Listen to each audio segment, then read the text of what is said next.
What is going on, boys and girls? It wouldn't be a regular chill live stream without starting. Oh, it's Indian SFW. Okay, so this is one of our viewers actually. I didn't even notice this. Maybe he'll chime in, leave a comment or something later on. Because I saw this post. It's currently like the top one of our game dev. Of like Steam. We're gonna talk about game dev, like, you know, looking at Steam pages, but we're gonna wait a moment anyway whilst people in chat drop in. Where it's like right now it's like Steam retroactively added new rules against adult games because of credit cards. Hey Carrie, how's it going? I understand you might not like these games, but thousands of devs are losing their games right now. I'm just gonna say it to begin with in the NSFW. This is a very shit post. Not like a shit post, as in like a meme post. I think this is a badly written post because this title makes it feel like let's just all jump on the bandwagon and hate on Steam, credit card companies, whatever. And hey, credit card company bad, okay, whatever. I can talk about it, but like, what this basically refers to is that Steam added this phrase here. Content, like what you shouldn't publish on Steam. So a lot of this stuff like was already on there. But now it's like they add at this point content that may violate the rules and standards set by Steam payment processors related to card networks and banks, in particular certain kinds of adult-only content. So this is a problem that, you know, a lot of sites have in terms of like OnlyFans and other stuff that hosts adult-only content, is that a lot of payment processors will not want to do that. Also, I'm in chat, let me change that. And Steam now seems to be like, okay, we're gonna add this. I was pulling up the Wayback Machine like right before I did this post because I feel like is it new? Like I'm gonna be looking at an old. No, this is an older version. So yeah, so this is from when is this? It's November 15th. So actually 2 got added. What is 14? Applications with advertising-based business models. So this one was also added recently, and then also the NSFW stuff. Hi, by the way, Soul and everyone else. It's like, okay, I get this. And this is super easy fear. Like fear-mongering. Because it's like, okay, this means Steam could now technically get rid of every single adult-only game on the store page. And this is the source. And I think this is the miserable source. Games slowly getting delisted from Steam. We, who the fuck is we? You're a one-man team. Are expecting way more games getting banned. How do you know they're being banned? It's another big thing. And then it refers to this, which is like SteamDB that shows every single thing that happens on Steam. And I like look at it and I'm like, what are you talking about? But if you scroll down a whole bunch, you can see like here there's a wave of like adult-only games being removed. But these are like mainly from the same developers. And there is like a difference between retired and removed, apparently. And then I think this is kind of what this post was talking about. This giant list of removed from store.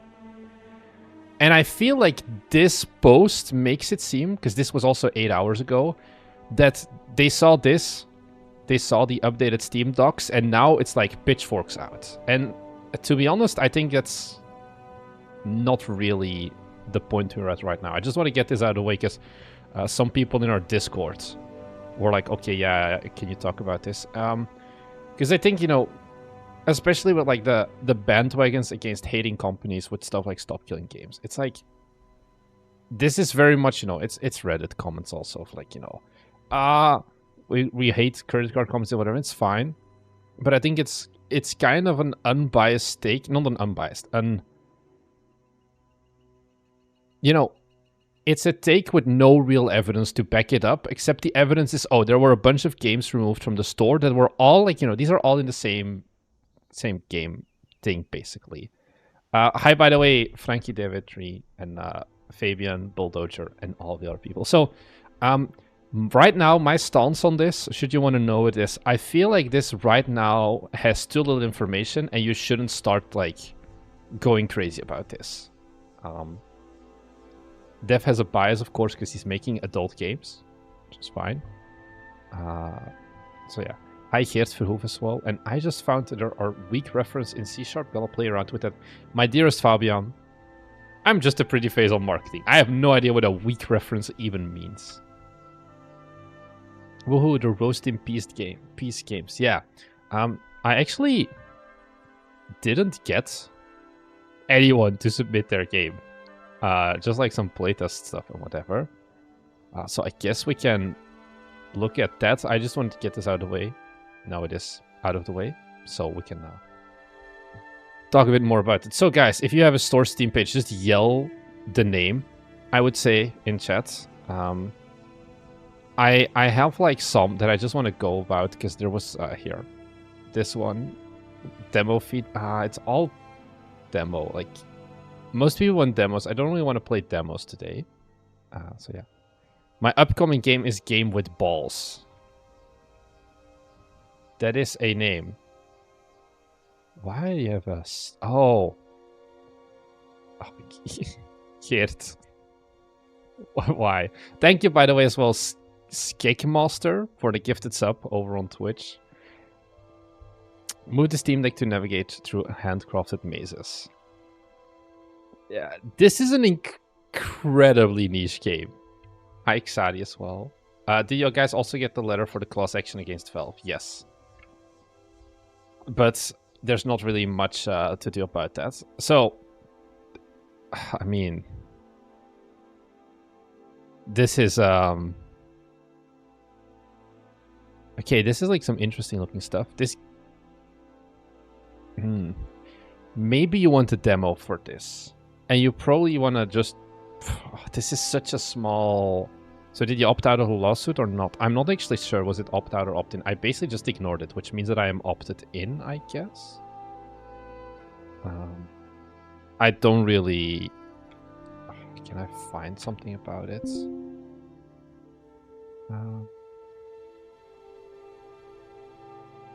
Boss action.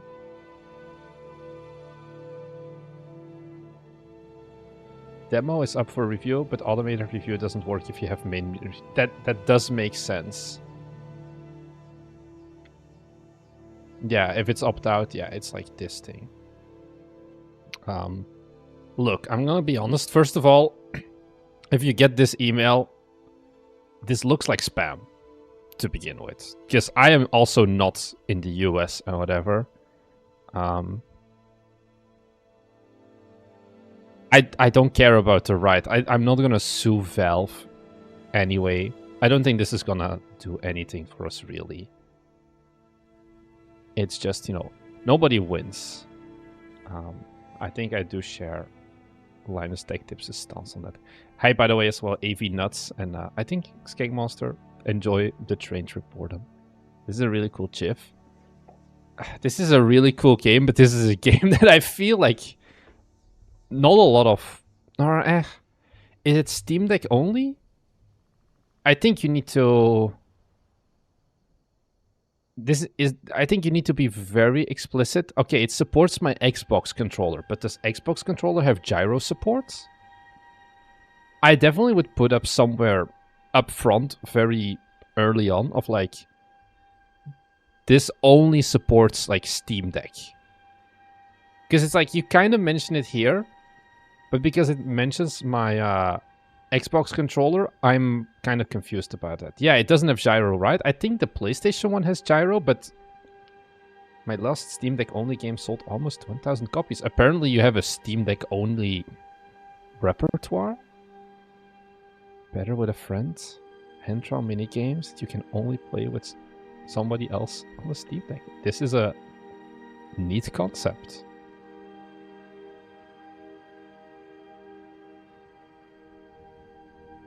It is an incredibly niche concept, but yeah.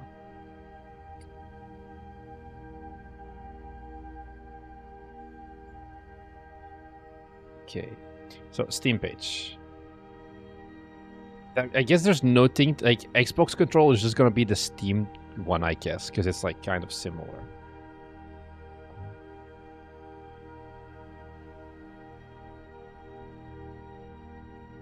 Yeah, but I think the PlayStation controller has a gyro as well. Oh, this is how you like, you actually hand draw the levels for the game. That's pretty cute. I think this is a game that's very UI limited. you want to localize this to like every single potential language, like, you know, your Frenches as well. Like, this feels more of like, oh, I localize to the languages I speak. Because I'm assuming you speak Dutch here. And then you know, like, a Swedish friend. And then I definitely think something bolded. Of like, this does not work with an only Xbox controller or something up there. Just so it, like, makes sense. Do you have a trailer? You do actually have a trailer. Let me pause my Skyrim music. Let's look at the trailer. I'm expecting, like, very chill vibes for this trailer. New Game with Balls, a Steam Deck exclusive game again, where you can move the Steam Deck to guide different balls through different handcrafted mazes. Yeah, I'm not sure if this is the trailer I would have gone for. Well, I'm still working on this game. I added one of the levels to Better with a Friend, so you can already start practicing and competing with friends for the best time on this one particular level. If you want to know more about Game with Balls, wishlist it on Steam or follow Instagram. Okay.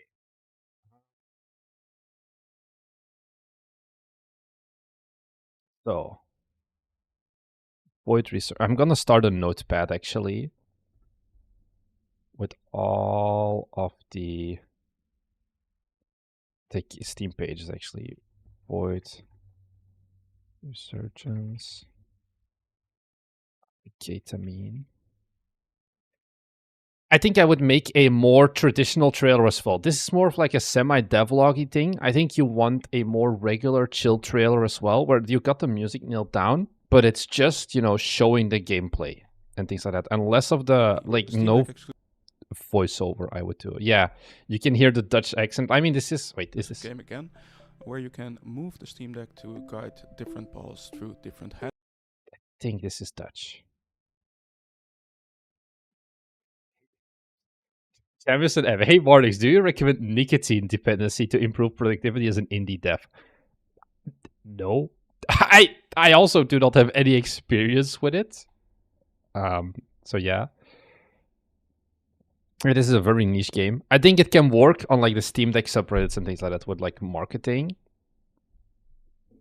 But I think it's always going to be a little bit of, you know, you're going to have to roll the ball uphill for marketing. You have the visual style. Like, this is very much an artsy game as well. Yeah, just announced the trailer. So I've made a mistake then. Do not get yourself nicotine dependent. Holy shit, we're at 20 viewers on Twitch as well, which kind of surprises me. Someone else yelled his store page. So we have Game with Balls. Okay, and then we got Kamine. Let's take a look at Kamine. Oh, you already got Steam Deck compatibility. That's good, though, that you were able to get that in advance. This one was part of the Next Fest, I think, right? Or like some sort of demo submission. We got localization. We have... So it's dopamine keys. Satisfying and challenging action game where you auto-click unique keycap enemies in a fast-paced rhythmic battle. Basically video game ASMR.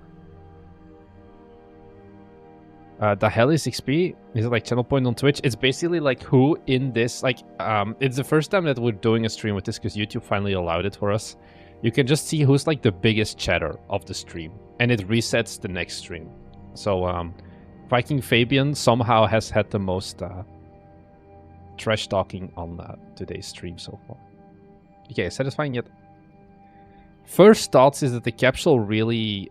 Okay, here, like on these screenshots, it matches. This is kind of an ugly screenshot. I don't know. Oh, Streamlabs is number 2. Spam chat become what you call it. Let me add to the list as well. Fruit versus Aliens.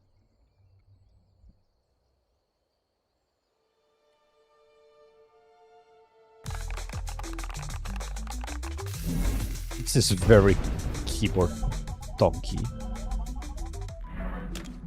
This does not need to be here.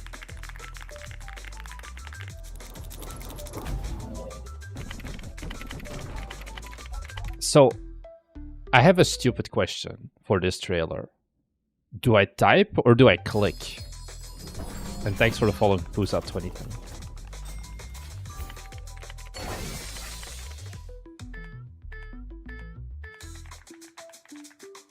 I guess it's purely a clicker. but with okay, kind of confusing. You auto click. Okay, okay. What do the green chat names mean? The green ones are from Twitch. That's so. The name is called. I have no clue what I'm looking at. Yeah, it's definitely like the tonks are very much there. Why is this divider so big? I feel like this is a weird one. Why are all the dividers so big? I guess it's on purpose. Satisfying gameplay. Screenshot does look really sweet here. Unique chaos system. So this is basically how your difficulty works, and it makes stuff different harder. You have upgrades because it's a clicker game. Keyboard-inspired worlds. 11 chaos levels. 19 special keys. Each key can change the gameplay. Enemies and bosses. Okay. So this game is coming out in 12 days. Which is kind of a disaster. Okay, that's for another one. It's juicy as hell, but I don't know what's going on. I think that kind of summarizes the game.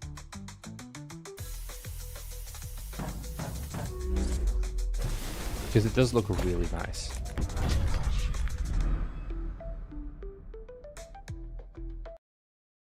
Okay. I don't have any, like, big remarks on this. All right, let me add you to the list.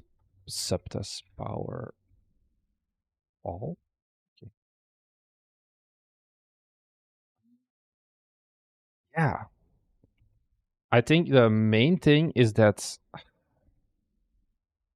yeah, it's clicker. I would probably put this screenshot first. I think this is like smaller details. I think you're not leading up with your previous screenshots because I'm going to be honest, I don't like the visuals of like this for some reason. Whereas you want to put the cat right up front because right now the cat, you have to go to the next part. Whereas this is like an insta, okay, let's go. Crimson Apostle. Add that to the list as well. Probably just reorder. I think otherwise you're pretty solid. You have the keys. I think the capsule is really solid. Your store page copy is fine. Oh, you took the demo down, I guess. Because I remember there was for the next test. I guess the demo got taken down. I wonder what the reason for that is. It's constantly feeling anxious. Jesus Christ, my dude. I assume the cats will attract more casual gamer. The game isn't though. I don't think you need to worry about the cats. I think the cats just work. The cats just look good. I think it's purely from a visual perspective. Like the visual cohesion of these two screenshots is a lot lower than like this one and this. No, not this one. I think this one looks miserable. Like these two just look way better visually. Feeling anxious is the opposite of ASMR. Yeah. You have devlogs. This is a more stupid thing, but you probably want to make a post that says like, yo, we're not Steam Deck compatible, and then you can like link it. I mean, I'm assuming that this is not a Steam Deck compatible game as well.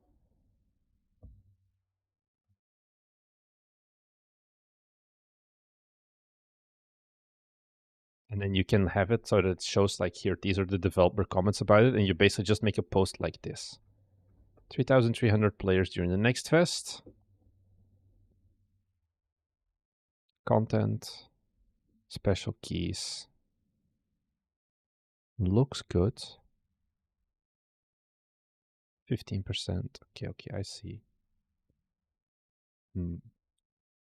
I feel like at this point you have a solid basis. You just want to get more content creator. Content creator outreach probably is right now the only thing you should still worry about. I don't think you need to worry about the store page that much anymore. Just seeing if any content creators pick this up, and that's gonna be the make or break point, I guess, because you did the next fest. You got that. You got feedback from it, and then see where you can go from there. I'll look at Hand of Hexes later, but indeed, it's better. Skake Master in Twitch as well. Like, Marnix, if you're doing a horror game, what would be the dev time, the playtime, and price? Trying to gather some insights. I would probably still stick to like the smaller scoped horror games. So 3 months dev time,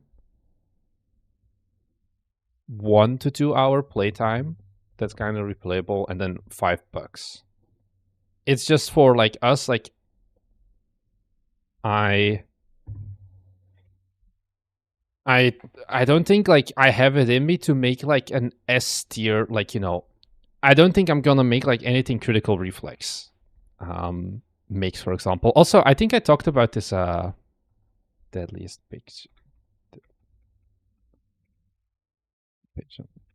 I talked about this a little bit. So Bit Summit starts in 2 days. I'm gonna be doing an interview with these guys. We're gonna talk about publishing. We're finally getting back onto the publisher train, and I cornered Critical Reflex, who have made some, like, published some small games. And this is like a horror style game that I don't think I could make. This is like a Mike 10 game publisher. But not an, oh, I'm making another Anomaly game. Because Anomaly games are just fine for us because they're like a relatively low bar of entry. But I don't think we can make giant, like, you know... I don't feel like it's my deepest understanding either. So we just stick to that.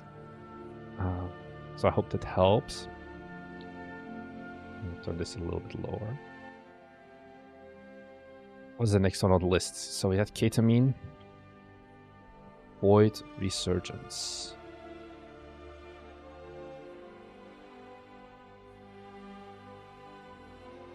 Okay.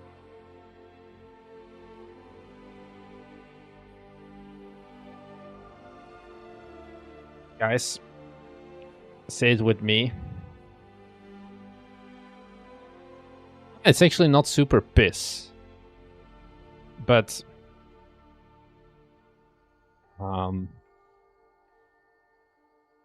what is this capsule?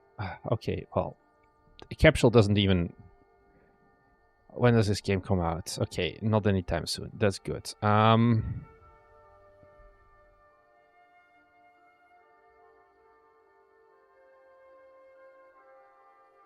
It's actually not super piss, yeah, but... you're using the default TextMesh Pro font, which you shouldn't do. Get a font. I feel like I'm gonna make a PSA video soon about using fonts in your games. Because anytime I see the default Unity font and then it's like italicized plus stroke, it makes me want to kill you in Minecraft. Because it's like, why? Okay, that out of the way. What's the game? Okay. Let's not make this too loud. Okay, so it's a shoot 'em up, roguelite. I think the problem is just that the quality of this game, especially visually and things like that, just doesn't match what Steam needs nowadays. I think, like, is it Nova Drift? Okay, this is an expensive game, damn. If you look at the visuals for this game, right, looks like very solid, right? And then we go back and forth to this, you know. It's like, how do you compete with this? Like, there is no way that you go from this UI to this. And I think that's kind of the problem you have here. Of like, I think gameplay could be fun. But the visuals, is you're selling some, like... the visuals are just gonna be, like, points... like a times 0.1 multiplier, basically. Thank you, Aliam, for the dono as well. I have no idea what currency SAR even is.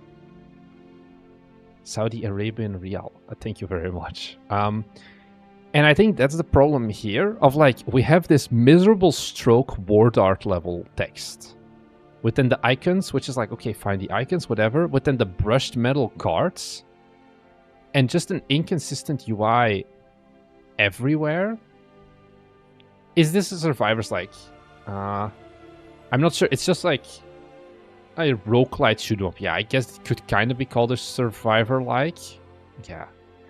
And this just needs, like, the UI is just not there. And UI plus enemies as well, because this is just like PNGs smacked onto the screen, it feels. You know, what's it called?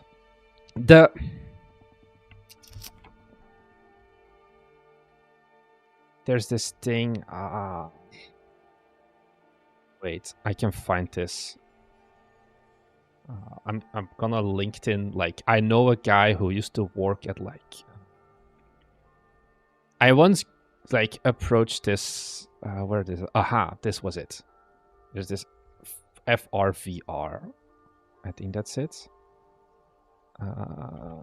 AI game maker. Yeah, this is kind of.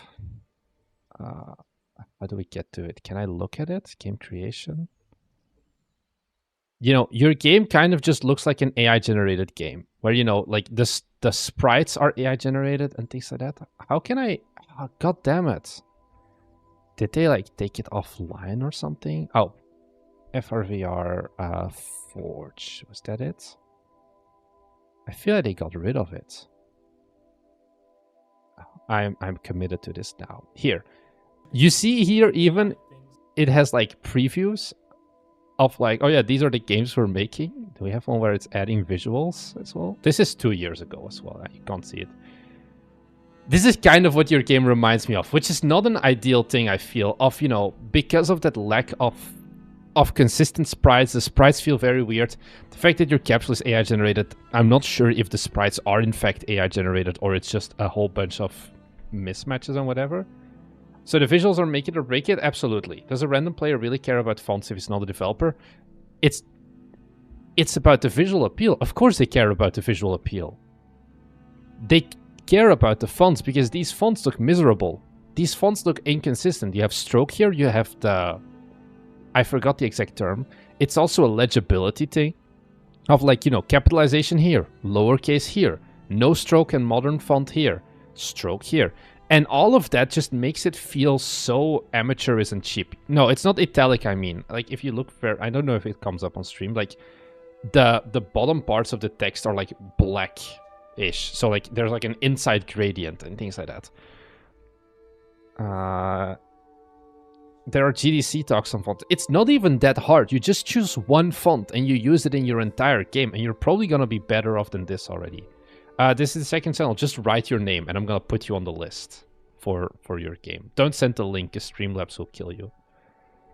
And I think, yeah, like Eugene as well, like about the series of the game, about the visuals of the game.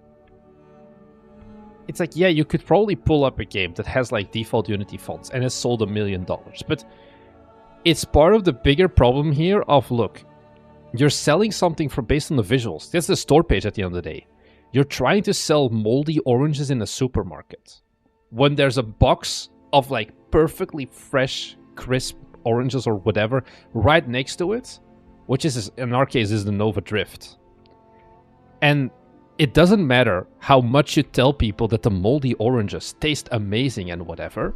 You can write all about that. They still look like they have mold on it. And that's the problem with a lot of, like, this is not just you, Puza. I think, Puza, are you the dev? I think so, yeah. The problem is here that it's just no cohesion. And this is not an easy fix. Like, I have no magic wand. You can be like, oh, just add fonts and this game is gonna be good. You're gonna need to look at getting new sprites. Like, everything needs to be new here, visually at least, if you want to have a fighting chance of this game. Oh, coming... no, release date is coming soon. Like, you want to have a fighting chance of this game performing well on large scale, or like marketing. And that's not an easy thing. It's like determining what's the art style gonna be, finding assets that fit that art style, and then redoing all of this. Maybe you make it 3D and you use Cinti models for all I care, but you would at least have a cohesive art style, for example. Also, your sprites are stretched here, for example. Background uses too much black. Yeah, like, I think if you compare to like Nova Drift once again, they always have some subtle gradients and shading in all of that, where there's no actual black here. And I think it's just looking at the competition. Should I ship it and forget it, or redo graphics entirely? I think, to be honest, you ship it, forget about it and just do better next game. Because the amount of work it's gonna take to redo this, it's probably you're gonna get sick of the game before you get the full graphical overhaul done through it. It reminds me of, I think it was called Rogue Bricks. This is another viewer game where I basically gave that same advice, where we have a brick breaker game, and the game feel for this game was really solid, but they suffered from the, like, I don't know if it's really visible. They're using things like mixels. There were like some AI generated artworks in here as well. Game feel was amazing, but the visuals just weren't. And I think that's the problem of, like, you know, using like this giant pixel art here, using like pretty high res stuff, and you're losing like a completely different art style. And all of this just makes the game look incredibly, like, you know, 2008 like. But we're in 2025 today, my brother. And that's kind of what this guy, I think, did. He was just like, fuck it, we ship, and maybe better luck next time. I don't know if there's anything new upcoming. Buff climbers. Is he learning? I would say this is a little bit of a better style. It's still different, but I guess he is learning. So yeah. I'm confused. Is he sure the style is ugly or it's about inconsistent? It's both in your case, unfortunately. Just there's like these like UFOs and whatever, versus then the cartoony gold coins versus these low, like, stylized VFX. Thank you, Farmer 2729 as well for the follow. So it's both, I would say, because then you go for this like very heavy iconography. You're using like a whole bunch of iconography here, and then this is basically me like being like, Midjourney, give me a... Oh, let me... Thanks as well for the follow, Wood Dragon. It's like, you know... can I, like, not show all of them? Okay, whatever. It's like me being like, / imagine... game sprite... spaceship... alien spaceship... side view... white background. It's like, you know, these styles and the resolutions, like this one looks more cartoony, I would say as well. I don't know if I can really zoom in a lot on this. Like, this is like hella realistic. This coin here is way more, you know, this is like from a mobile game UI pack. And then this, you know, I talked about this before. This is stretched out. We're using a 1-point stroke on our main font here, which I would just get rid of and replace with a drop shadow or a gradient behind it. I'm not sure why this is like probably like just some PNG stuff. But then especially you can see here as well. This is a good example of this drone on top of the background. It just clashes. It just looks like we just took two images, smashed them on top of each other in Photoshop, and that's it. And I think that's just the big problem, is like you have these inconsistent styles. Because like, what else is this? Like, these two kind of match. But then I don't know what this glowing orb is and things like that as well. Can I post my title here? Of course you can, Farmer 2729. And we're just going to put you on the list as well. That my Midjourney, you know, it's like you kind of have this problem of like, this is very highly like realistic. And then this is like some kind of pixel art. And all of these styles are kind of different, but kind of, you know, similar-ish, but they would never work together if you take all three of these three. Were the enemies for your game 3D model? Nashvan, I guess, yeah.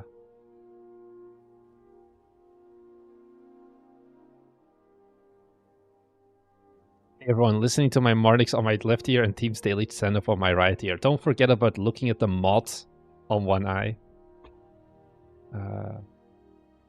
Oh, Guardian Chinkin. For some reason, oh, Chink. I guess that's why it's like, it's already on the list, I think. No? Oh. Guardian. Is it Chinkin or Chicken? Yeah, I figured. Chinkin would be a bad name. I'm just going to tell you that now. So yeah, I don't have an amazing update for you in how to... Oh. Opening cinematics video and sound effects. Do I want to look at the sound of... Why do we AI generate sound effects? when H.io exists. You definitely want to have GIFs in here, so this is just one giant wall of text. You don't want this. So you get rid of a bunch of this stuff. Because this is dodge and destroy in a symphony of projectiles as you fight through relentless incoming foes. Upgrade your ship on the fly and push your skills to the limit in smoke squad. Like, this could be a GIF. And I would do things like that, like prove your prowess on Steam leaderboards. Who the hell writes like this? Which capture your score every 30 seconds of a run. Okay, showcase your best combos and efficient destruction as you dominate the leaderboards. Then you make a title where it's here, like, you know, like competitor or something. And then you once again have a GIF, show the leaderboard, whatever. You want to throw GIFs in here as well. Oh, do you even forklift? I actually looked at your store page like literally earlier today, Sylvester. Because I was wondering if you had already released. The answer was no, because I know you had some potential. So yeah, let's keep going. Also, I think things like AI generated capsule. This does not really, like, this is not like big vibes, I would think. You're serious about roasting? Damn. Look, if you want the like, you know, very nice ones, you go to Thomas Brush. If you want me to genuinely like try to help you, then you stick around here, I guess. So yeah. Next up, fruits versus aliens. Oh god, what's this small capsule? Okay, it's not the worst. Like immediately, this is a simpler art style, but it's all the same. No, it's not the same art style. You can see here, like, this zap mechanic is different. Okay, UI is not great, I would say, looking at these screenshots. And what I would do here, you see how at the bottom here, posted to Discord. Wait, let me take a look, because I feel like, what's the Discord say? It's called Pixel Wizard. I'm just gonna put it on the list.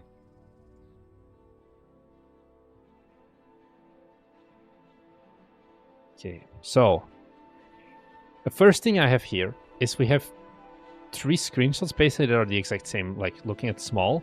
What I would do is I would take the pick 3 cards, or like this. I would probably take this screenshot and put it as the second one to kind of break up the similarness, because now we have like 3 times game, and then we end also on 2 times UI, 3 times UI basically, and you can just intersperse them so it looks a bit different. Wizards Aliens, a cute auto battler where living fruit fight off alien invaders. With a little magical help from you, makes powers, cast spells, and defend your garden in fruity fashion. An auto battler. It looks like a survivor-like. Let's check. My browser is crashing. Okay. Oh, this is not a trailer, my dudes. Get yourself a trailer. Do we have, like... Let me pause the music.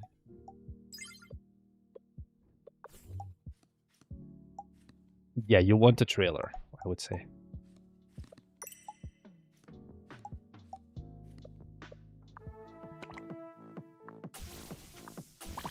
Where's the dubstep going from? Get yourself a real trailer. Sooner rather than later.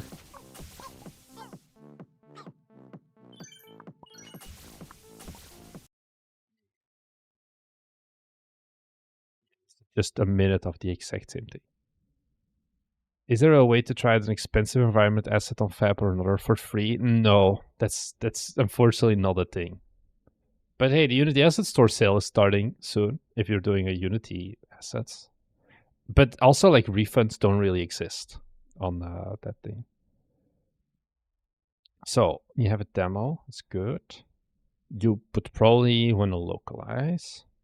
So there's this little mage apprentice, right? She wakes up one night and surprise, her whole house is gone. Like, totally vanished. Maybe her workplace is still there.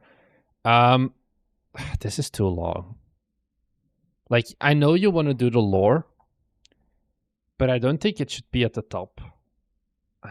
Like, what you would do is you would have this as the top, and then you have like a gameplay or other section, like another title, and do the lore dump in here. Because another thing is like, this is, I think, wait, I can check. Can I, like, I'm just gonna put it in here in like one of our own posts. So Discord is gonna give you like a preview, right? Right, Discord? Okay, yeah. And it starts with the long description. It starts with this. This is why you often want to copy paste this short description at the top of your about this game, because this is the part that actually gets used, and this tells me nothing about the game if you want to just like quickly share it. Why can I... Okay, I want to delete this again, but this is why you generally put this at the top. So when you share things, people also see it, basically. Definitely want to add some more GIFs here. Now the problem, like, you have a gameplay video, which should give you some options. I think you need different VFX. I think that's gonna be the next one. You tell me the name of your game. Oh, my brain died. You just tell me the name of your game, and I add it to the very quickly growing queue. Didn't I look at... Oh, Casper. Hey, Casper. I've talked about the game before. I hope you have not seen any of the previous streams where I talked about the game before. Octo Killer, I am not gonna look at the Microsoft Store. I'm sorry. No. What are we... Why are you on the Microsoft Store, Octo Killer? Please tell me you're on Steam. Of course. Bro, who the fuck uses the Microsoft Store? If you said like, oh, on the Epic Game Store, maybe. I can't get it on Steam. I'm under 18. There are ways. I know a lot of under 18 devs who still have games on Steam. Desktop perfect. Is another desktop idler? Probably. I'll add it to the list. I've never even heard of someone releasing on the desktop store. Okay, my list is like growing super fast. So let's go through this quickly. I think the capsule art is actually really good. I think visually, you want to probably do stuff like having some spacing in here. You have an art style. I think the art style doesn't 100% match the cards versus your main fruits, but I think it's doable. I think the main offending thing right now definitely to look into would be these VFX that are like very realistic, and they kind of break most of it. Like, you want to do more of this style, I would say. Someone mentioned Game Juice. You want to get a trailer up as soon as you can for this. And then, I mean an actual trailer, not this that is just gameplay. I think you can throw a real trailer from this pretty soon. And then get going from there. Another easy W would probably be to localize your game into more languages, not just English only. Like you do have a bunch of text. Okay, what you do? Analytical live pro tip. You have a demo, but you have a separate demo page, so that's fine. What you do is you keep this on only English for the demo. And for now, you just check you check most of the main languages. So you add like your Chinese, yeah. You add like your Chinese, you add all the other ones. You check them for now, you localize the Steam pages.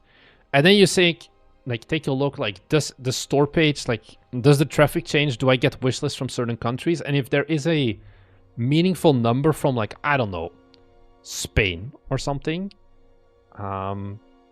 then you can consider, okay, I'm actually going to localize my game. Localizing is generally better. I know that for this, it's a bit more text than usual to do, or like than like some games, but I think once again, always worth it. So yeah, I think those are the main things. Adding GIFs here, getting rid of this lore at the top, and probably I would slightly rephrase this. I feel like there's something missing with this. It just doesn't hit really hard of like what I want to do. It kind of works, but I feel like there's a better version to do. Cranny in YouTube chat is like, I have experiences in 3D art. If I were to make a generic FPS or horror game, how far do you think the asset store could carry my downsides like coding, animation, and overall necessary knowledge of the engine, including some that could be carried over from my own Blender? Thanks for the Prime sub, by the way, Lucas Hoch. I think it can carry you pretty hard, especially if you want to go for horror. I think generic FPS is going to be a bit harder. I think horror game is going to be relatively easy, I would say. And then if you mix into that like some sort of coding copilot or whatever, I think you can go pretty far. So I would go for that. Next up, Powerfall. Okay, so this game is out already, and that is a very different game. Okay. A dystopian 3D platformer. Red on Red is not an amazing capsule choice, I would say. When did this game come out? Okay, it just came out recently. It's $1. I feel like that's too low. And there's no localization. I feel like there's barely any UI in this game, so why would you not want to localize this? Sounds like a missed opportunity. This is a way to... This is a bad open. This is a bad trailer. I'll tell you that now. We're 13 seconds in, no action yet. 30 seconds in, no action yet. 45 seconds in, still no action. Okay, so this is where you actually start the trailer. At 49 seconds. This is even, like, this is a very visually harder game, I would say, because it's just so visually strong. I think it's too black is one thing that I would have changed in development. I think this would be a perfect one for cold open. You start with like 10 seconds of this, like the highlight reel of some of the crazy parkour stuff. And if you want 10, after 10 seconds, drop stuff again. Show this opening king. Show this like scene for like 3 seconds each. And then go back to platforming. Because right now, like 30% of your trailer is actual gameplay. Which of course isn't going to really sell a lot on the gameplay aspect. If you have to go and wait for the thing. Is a SteamDB thing an add-on? Yes, it is. It's the, well, SteamDB plugin for Firefox. Here, SteamDB extension. So yeah. I think especially localization would have been an easy W here to get some more people in it. I don't see... I'm gonna need to make a short about this as well, I think. So, you have a big problem here. This is the download button. I just do not see this even.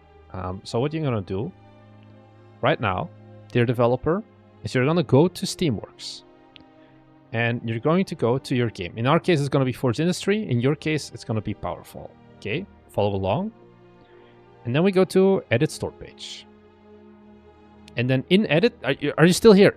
I want do this right now. And if you do have a demo and you're not sure, check this for yourself as well. Once you're at the store page, you go to Special Settings. And you scroll down here to Associated Demos. And then you have this thing, Display Download button as a more prominent green box above the list of purchase options. Right now, this box is unchecked for you. Which means that it looks like this, and this is invisible, basically. Nobody sees this. Your eyes just glance straight over this because Steam has trained you to look at those big green download demo things. I don't know why this is even an option, honestly. Like Ghost Lupo says as well, I don't know why Steam doesn't do this by default. You check this, you save it, and you push to Steam. That changes. And then it's going to be way bigger. Some things that I would definitely have added here as well that I think would miss here and would be a super easy W is a timer. Is there a timestamp here? Like, not the timestamp, but like a speedrun mode. This is, at the end of the day, I feel like a speedrunning style game. Throwing in a timer in here would help.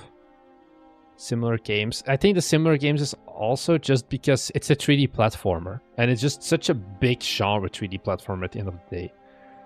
Add a timer, look into Steam leaderboards or something like that. It's like super easy. Like at this point, like it's too late. But should you make another one?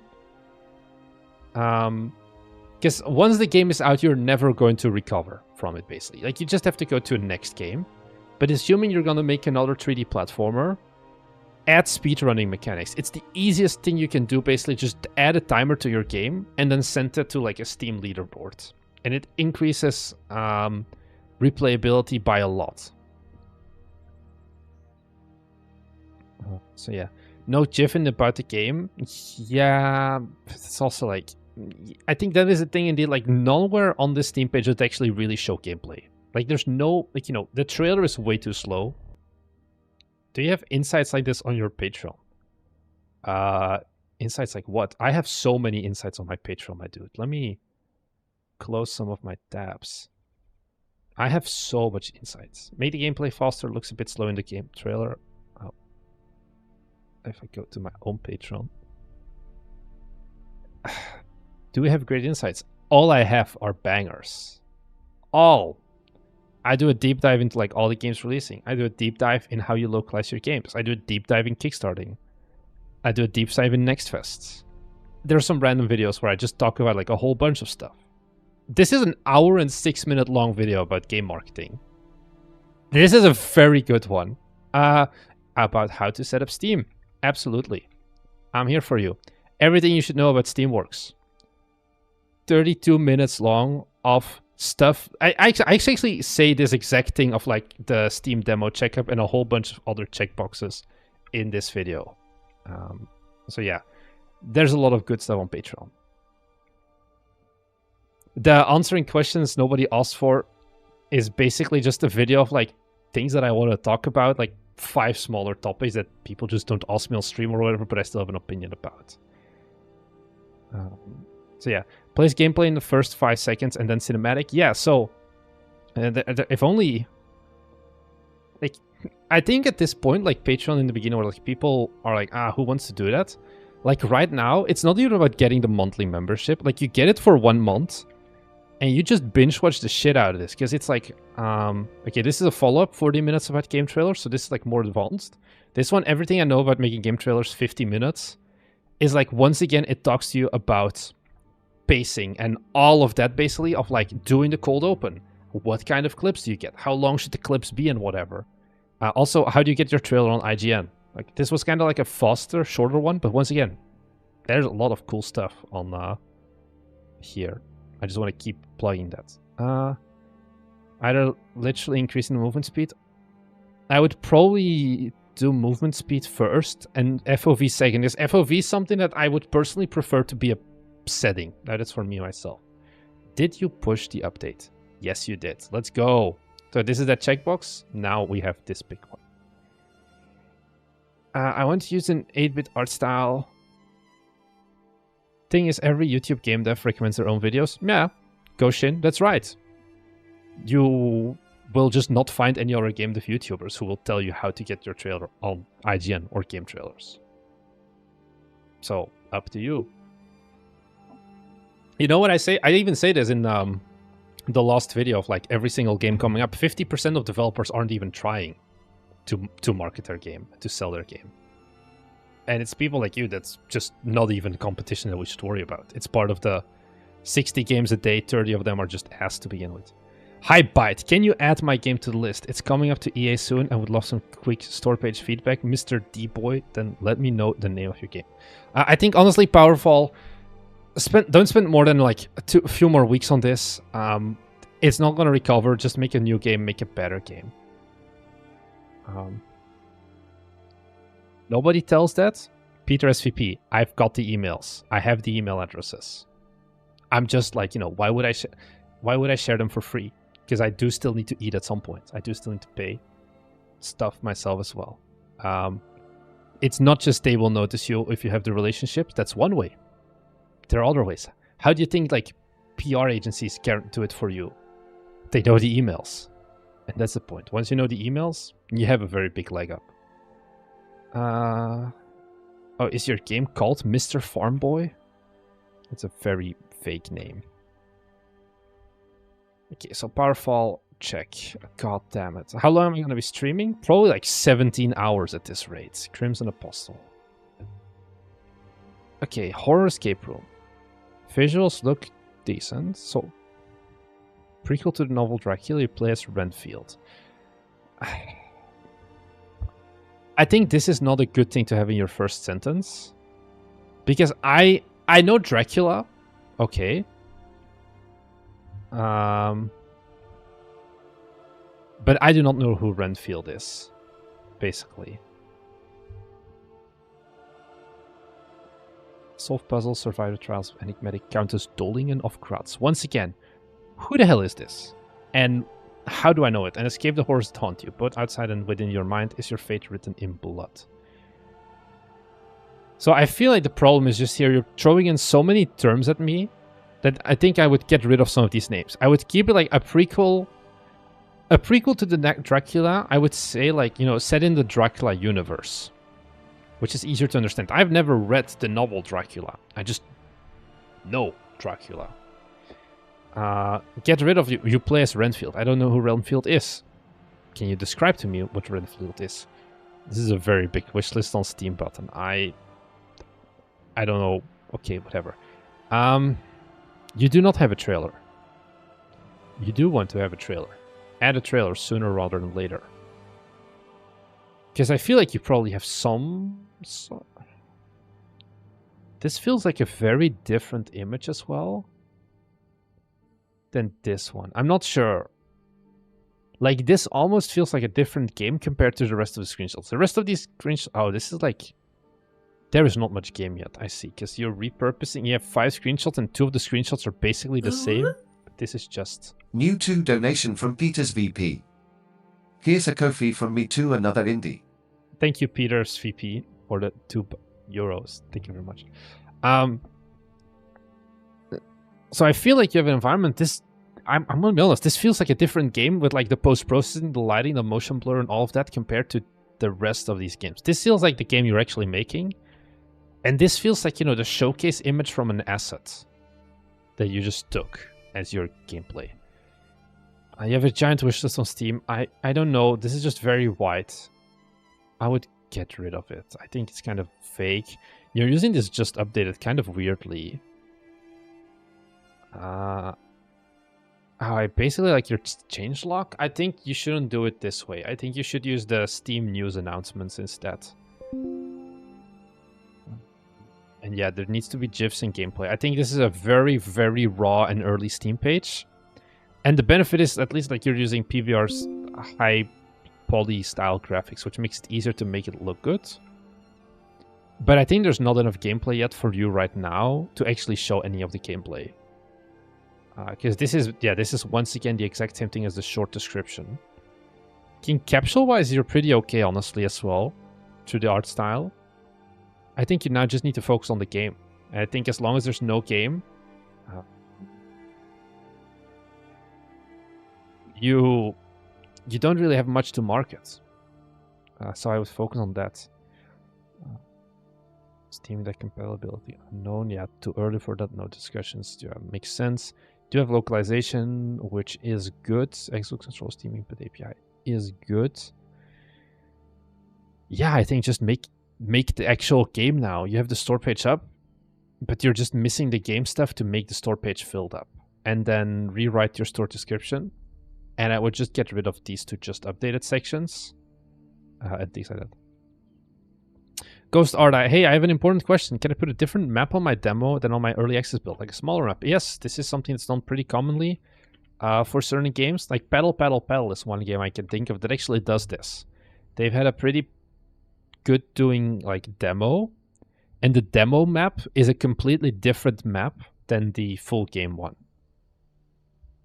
Also, this is, you know, kind of against Steam's regulations. But hey, Assemble Entertainment put their stamp on it, so yeah. But it's definitely something that gets done a lot of times. So yeah. Rumination. I'll put it on the list as well. Rumination. So watching our videos together. Okay, yeah, so I think here, yeah, we just need to make the game. Hand of Hexes. Let's take a look. This one we've covered on the previous stream, but I do want to see... this is such a cute capsule. This is way better. I think I can pull up the old one as well. This is the old capsule. And now we are at this one, which you know. Ooh. This one actually fits the art style of the game so much better. And it has amazingly 10 out of 10. I'm just going to add one. The one that sounds more interesting. Dino Girls. Heartbound, lol. I don't think we're going to look at Heartbound. This is such a cute... You have the border meta. You have the cute little wizard cat. You have the actual icons. I think this is an amazing capsule. I don't think I have much other things to say here. Good job, MD. Because, you know, if you look at, like, this versus the old capsule, like, this was cool, but it was very different from the actual game. Whereas now it's very much in line as well.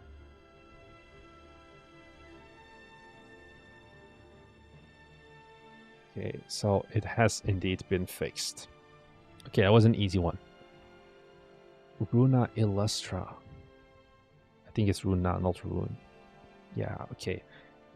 I think we looked at this at some point, no? Posted to the Discord. Color blend. FX desaturation. Let's take a look at this after Rune Illustra. Okay, so this game is coming out soon, Marco. You have demo. I think you have most of the stuff you want to cover. Yeah. It's like the sketching thing.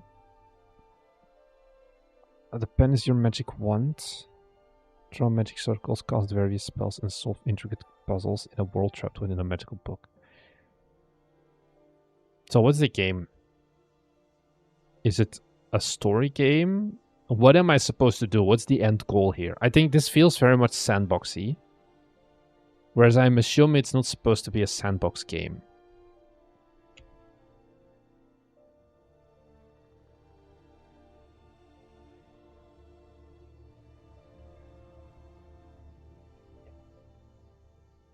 I think this is the big one. I'm not sure if there's a clear hook. Apart from... You explain the mechanic, but you don't explain the game. Is that in the best way I can describe it? Solve intricate puzzles in a world trapped within a magical book. I have no idea what that means. Looks like isekai game. No, isekai game has way more anime waifus and harem girls. So it's not that. Explain the genre to me more, I would say. Is it a roguelite? Is it a 3D platformer for all I care about, where you navigate using the spells? I think this needs a little bit more. And I think that's the biggest thing. Thrown into a mysterious world, you must find your way back home. So it's linear, I guess? It's like Portal or Talos principle. Yeah. I guess indeed, more like that. Colorblind support. I'm not sure if this should be one of your 4 GIFs. These look pretty okay. You have the drawing, confirm. And then you have the puzzles. Looks fine.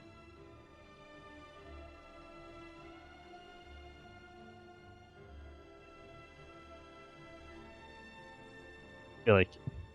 Aha, excited, you're the developer. I see, okay, I see. I actually able to get just... okay, so someone actually played it.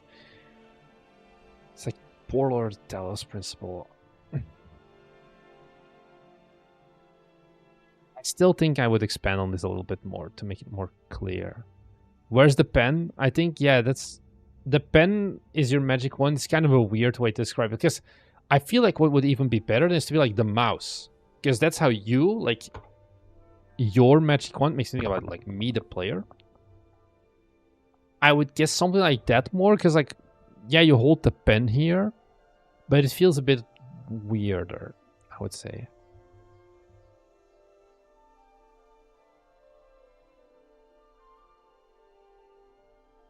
Empty hand. happen. I'm not sure what that means, but yeah.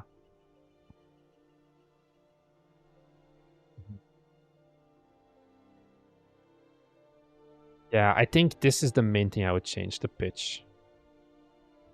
I've never heard of what even is TSP and what is fever meme. I have no idea what you're talking about in media. Yeah. I think once again we're so close to release, none of the big changes, like I would do this and then it's just hoping that content creators pick up the game still. And that's it. So let's take a look at colorblind FX because you pay to win. So that we respect the grind. You wrote something here as well. Game launched with 2,400 wishlist after prologue 4 years ago and only sold 300 copies in its first year. That's not a great conversion rate, but hey, 18 reviews. Do you have other games coming up? Coming releases? No. It's only colorblind desaturation. Hell's Platians blend the stolen colors back within the world to get rid of the evil Lord Ashiness. 2.5D puzzle platform Metroidvania. Isn't a Metroidvania always kind of a platformer? Oh well. Splat and stomp juicy enemies. This is a weird thing to say. Swim in paint pools, solve physics and color puzzles, and of course survive the dead. What do you mean survive the dead? I feel like this is a weird phrasing. While figuring out the evil plans of the Lord. Save Splatland. Needed more localization. 69 Steam achievements though, which is nice. Keep calm because you will die a lot. Steam Deck supported. Colorblind support. Okay. I think visually the game looks really solid. Wheat and water.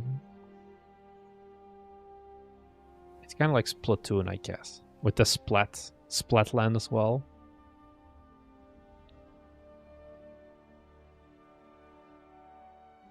Oh, TSP is the Stanley Parable? Aha. A Metroidvania is not always a platform, but always puzzle elements. Yeah, I feel like this is a 2.5D puzzle platform. Metroidvania is like one word too much, basically. Trailer review just for you.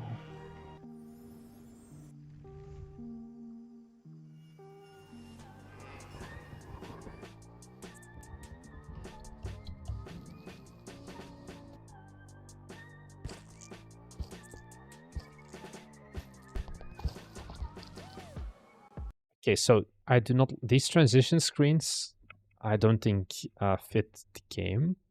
Not really. I think you needed more post-added sound effects for all of this. It feels very silent. Like you have one sound basically, which is the splat.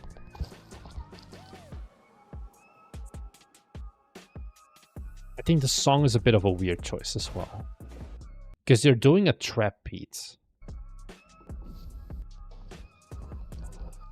Which I don't think a trap beat is the song I would use here. Like, oh my god, this is a long trailer. Like, there's like no sound effects of like the box opening and all of that. Like, the trailer feels extremely flat audio-wise. I think the game visuals are fine. I think the presentation of this trailer really just does it a disservice.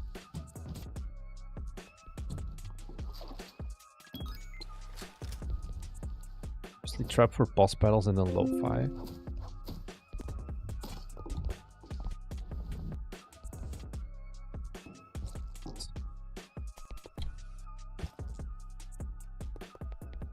You know, some young rappers up and coming like debut. This is not a, like, you know, you're drawing parallels with a Splatoon. And a Splatoon has very, very different cartoony music, and I think it's also the expectations there, where this is kind of just like annoying droney music. And you probably want to have something more playful, I think is the best way I can say it. Like, even like Animal Crossing music for all I got. It was a tough launch that got us out of business in the process. Yeah.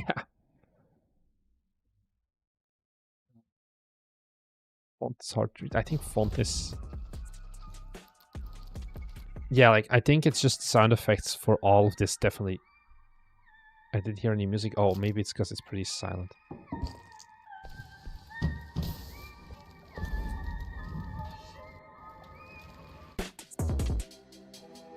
Oh, we do a very rough transition here.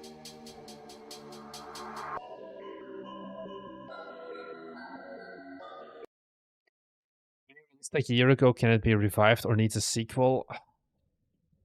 I don't know if the world needs a sequel for this.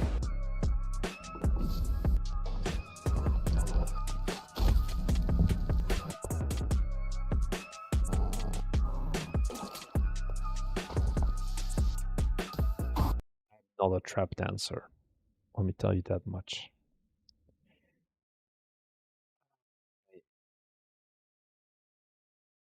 I'm not sure if a sequel for this is really... what's needed? Check the reviews. Hey, it's just one negative one. I really want to like this game. Dev obviously has talent and a bright future. How's that working out for you, the bright future? Look forward to the next adventure, but game isn't worth the cost by a long shot. Graduate thesis of ragdoll physics in video games.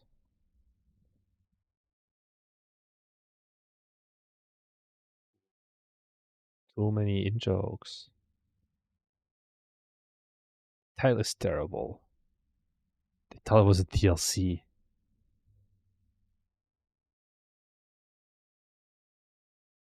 Color blend effects. I'm gonna be honest, I thought you made software as well when you put like the effects in the title as well.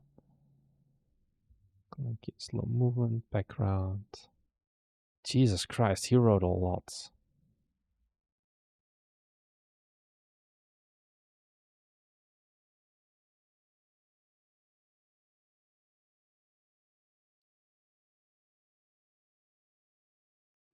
Cheek, self-conscious, undercurrent, okay. I have no idea what fever meme is. Is it your game? Yeah. Is this? Is this you just trying to clandestinely get me to review your game because it's not gonna work? So YouTube short that was better than trailer. I'm not sure. Title is a Photoshop plugin. Yeah, that's what I was thinking about as well. It's a very long review indeed. Deadliest Pigeon. Okay. Is this like an asset? Because it reminds me a lot of Escape from Tarkov with like the visual style. Okay, no, I guess it's kind of different. Because it kind of gets similar vibes across. Okay. First thing here, we're using Cinti assets, but we're then having a very weird mix. You're mix and matching art styles. The problem. Okay.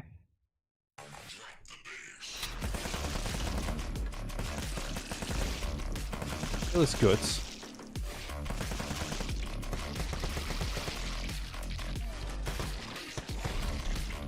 Oh no, I don't want to do this. Firefox, what are you doing to me? Okay, okay.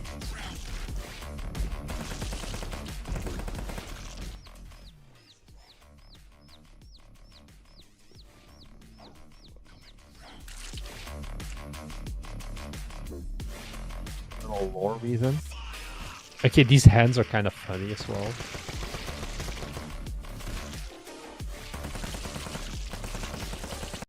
Reminds me of my friend Pedro, or it reminds me of that game about the squirrel. What's the squirrel game again? Squirrel with a gun. I think this is like a closer comparison as well, although this is like a different thing. Actually looks pretty solid, I would say.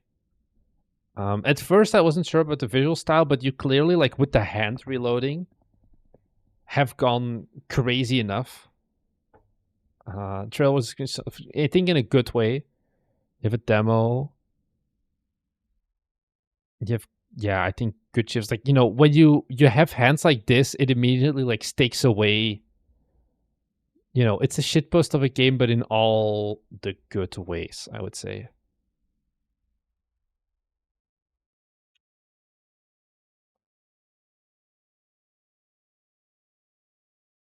Pigeon the Albert.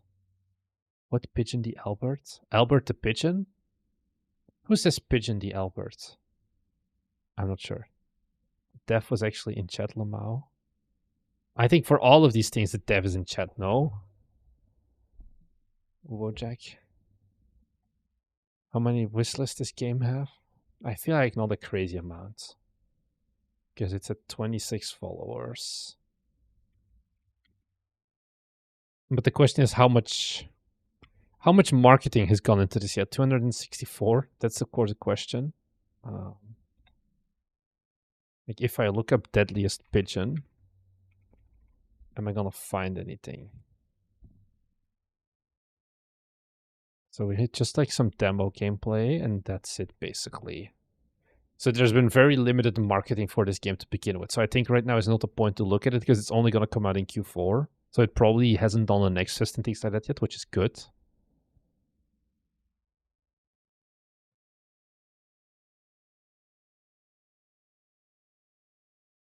So I think all of this is fine.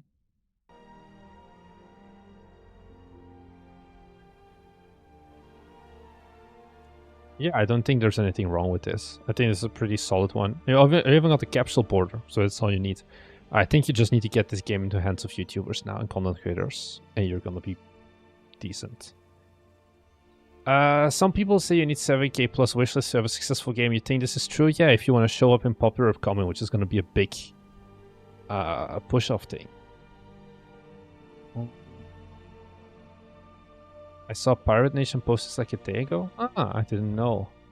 They did as well. Like technically, you don't need 7k wishlists. Because if you look at us, we launched Unicycle Pizza Time with 500 wishlists. You just need to be hella lucky then.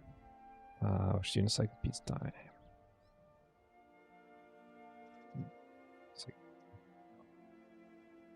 You know, this is a game that launched with 500 wishlists, which I think could be considered successful.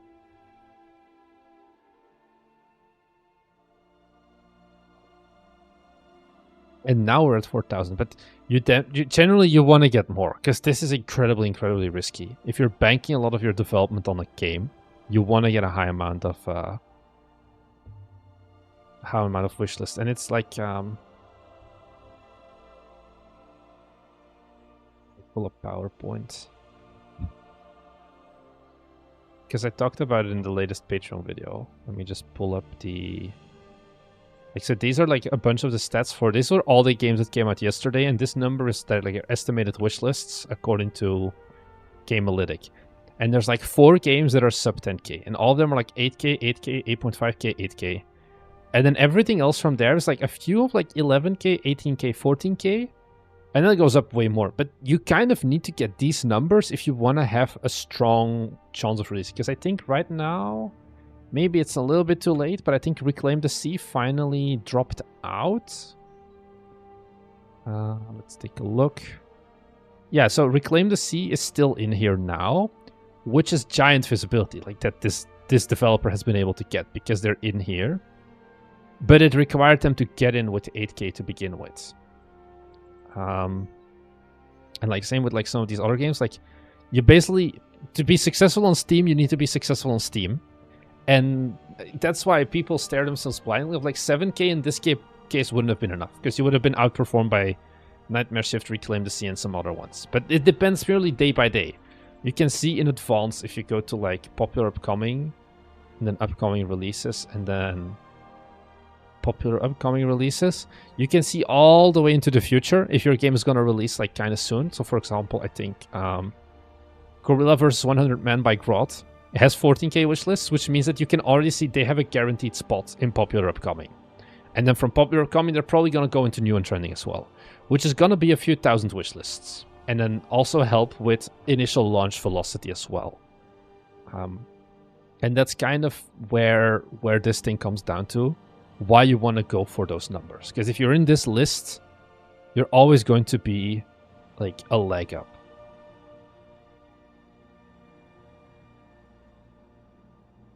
So yeah, I think that list Pigeon It's fine. For FYI, you have NSFW enabled on Steam. I know. I like to live dangerously. Because it's a genuine part of Steam as well. And I ain't prude. Guardian Chicken. If Bite Me Games ends because of an accidental nip slip in some furry NSFW games, we just, it's part of the game.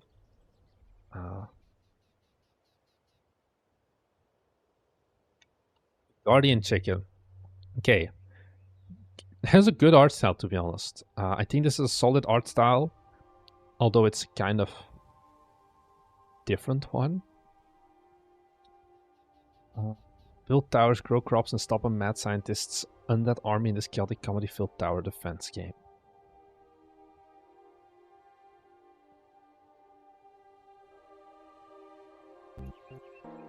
It's the trailer here.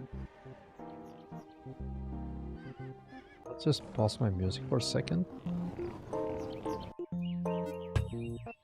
So, there's no... This is an extremely flat game. Finally, my game feels okay, man. Farmer, I'm very sorry. I'm gonna start by saying that this trailer has a very weak opening. Because it's only music and oink sounds. Which I feel like is not really how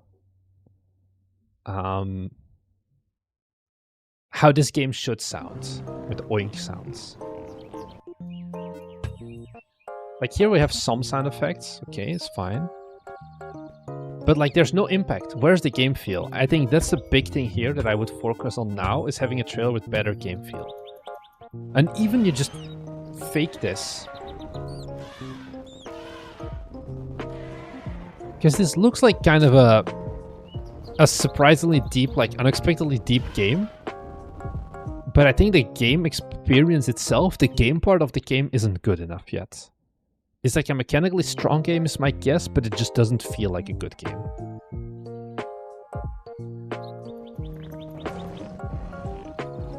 It lacks juice, that's the easy way to say it indeed. You want to localize this store page and this game. Because once again, it's very UI and text limited from what I can tell you. Which should be an easy one. Yeah, maybe not oink sounds at startup, indeed. I think this part of the Steam description is actually really solid. We have like the cute things. You have the X-ray vision, which I think is a really cool mechanic for the people who want to go deep into this. Handcrafted levels, credits.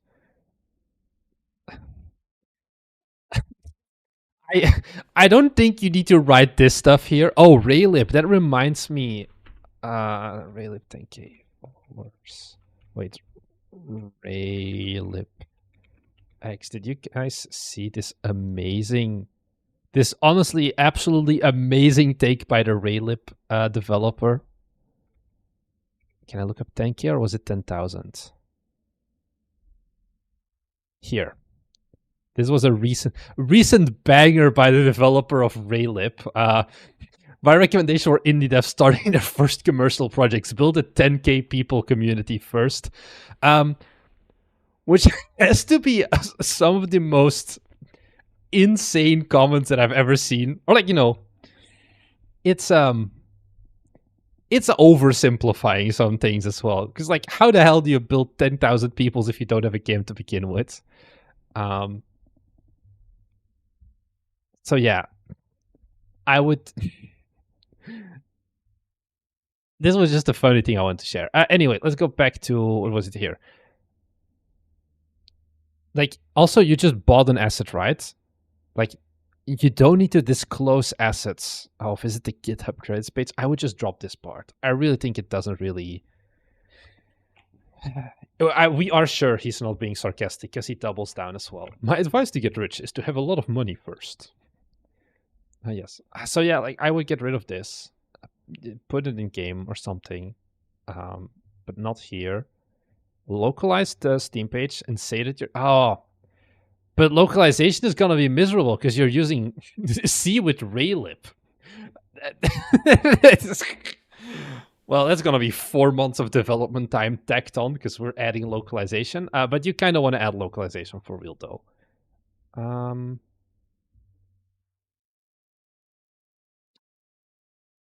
think these parts are fine. I think visuals are fine. This is a game you want. This game needs to sell with a demo. I think you need to have a demo for this before you start marketing game. I think marketing this game without a demo is very hard because this is a very mechanically deep game. Get good game feel, and once you have good game feel, get the demo out there. It's pretty easy to localize. Then actually, well, then immediately check these boxes for like the main 13 languages on the Steam hardware survey and localize a Steam page, and then get started on making the game more juicy. And then after you've got that, probably start working towards having some sort of a demo up, is what I would do here. Because I think there's nothing inherently bad with this game. I think this is a game that could go really hot if it has mechanical depth, which probably, it will. Because if you're writing games in C# using Raylib, you have you're somewhere on the spectrum, which means that there is going to be a lot of that translated into the game, which is good for these styles of games, I would say. Getting the demo on Steam in a week. Perfect. You don't need to localize the demo, I would say. It can help, but like it's not super important. It's just these checkboxes. That's the important part. So honestly, not too bad. Oh, do you even forklift? So I already know that this is going to be a good one because I looked at it at a certain point before. Because it's a silly physics-based forklift game inspired by Ghibli and Japan called car culture. Use your forklift skills in logic puzzles with many unexpected outcomes. Because this is a great cold open of a game. And like you immediately explain the mechanic. I remember I don't like there's like a few of these parts. They don't add any value.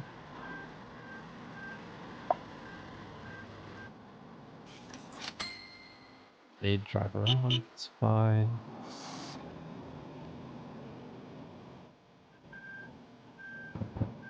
And then you drop the K-truck. Do that to the guy.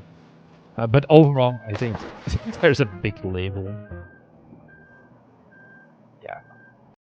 So I think this looks like really solid. You have a demo, you have localization, you have more demo updates. Dedicated beep button. I like this one as well. 521 wish lists surprises me actually.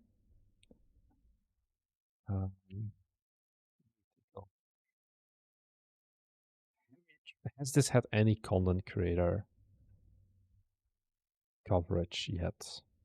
Have you tried content creator coverage yet?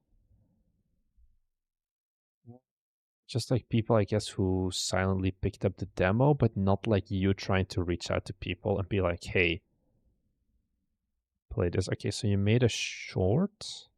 Wait, did you? It's not going to run because I have shorts disabled, I think, actually. Yeah, so I can't see it. I think content creator outreach is going to be the next big one here. Small game, the third game on Steam. Yeah, it looks really solid in regards to that. What's the other games? Lo-Fi, Sunrise GP. Okay, looks pretty okay. So you have something with car games, I would say. So probably that's fine. Small scale live sim. This is a very different but also looking cozy game. Guess you just have to choose which game you want to focus on. I think Do You Even Forklift can be really solid. Get the demo in content creators' hands. Once you do your next big update or something, reach out to people. And do a lot of cold outreach. Send a lot of emails. I think that's going to be a big one for this. To get people to wishlist it. Forklift first. Yeah, like in the order you mean of games coming out. Yeah, it's fine. Okay. But overall, I don't really have anything bad to say about this. I think now you just need to market the game. You have a good thing to point people towards. Okay. Medieval fantasy hack and slash adventure where you are a battle wizard. Fast and frantic, fight hordes of enemies and defeat brutal bosses in order to save the kingdom. Use deadly magic, powerful items, and valuable loot to help turn the tide. Okay, so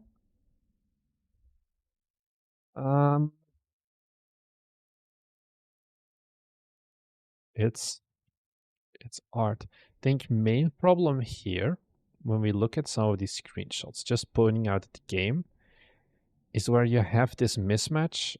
Come on, I want to zoom in and move around between the model and then all of the other stuff. In pixel art, you have this thing of like, either you decide to have black outlines or you don't. And in this game, it's like a mix where basically everything, like trees and vases and whatever, does not have an outline. Except the player character, which makes it look very different from the rest of the game. There's another good one. I think you noticed it in like one of these screenshots that was kind of in your face about it. Of like, you know, these zombies feel like a very different artist made them, and a way more like, you know, if you look at these huts, they have like really solid shading and things like that. You can make it so that interactable objects have an outline, whereas non-interactables don't. But then the second thing is you're using a black outline, where in most of the cases you want to go for something that's not 100% black, I would say. And it's also like, you know, you look at shading, the characters all have just solid color lines, which makes me think that one of these was an asset pack and one of these was made by the developer or something themselves. But definitely this was not the same artist who did the environment and who did the characters. Which is the thing, like, also if you look at like the greens of these leaves and the style of these leaves versus these bushes, it's very different. And this is a rough thing. This is kind of why we gave up on pixel art development. This is to be one of the worst readable capsules I have ever seen in my life. I think this deserves a prize for how this is literally the captcha text that I see in my dreams that just like keeps changing. Thanks, Uton, for the membership as well. I made all the art. Really? Did you just like get started with the characters and then just gradually improved and never got back to the like art of the characters or something like that? This capsule needs to be, well, not black to begin with. Two, I think this font needs a way bigger overhaul as well. Like the sword and shield could work, although I'm personally kind of annoyed by the fact that this spear is like longer than the sword. Like it feels very imbalanced. You need some sort of background, and I think especially this font, like the X, feels like it's just split up. So it makes me think like PU, and then I don't know what the rest is. Pucell wizard. This does not look like a wizard either, I would say. 30 Twitch peeps, soon to outgrow YouTube, Thomas. I don't know, Thomas. Thanks for the follow as well. I did. So I think that's thing as well. It was done over years. So this game is not coming out anytime soon then, I guess. Okay, so we have a trailer. Okay, we have good juiciness, I would say. Yeah. Okay. Feels kind of smooth.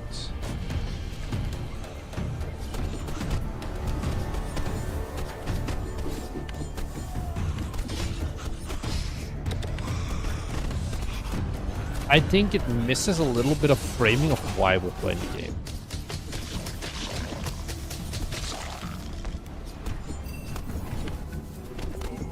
Slash game. Like some sort of this trailer slaps pretty good. I would say it. No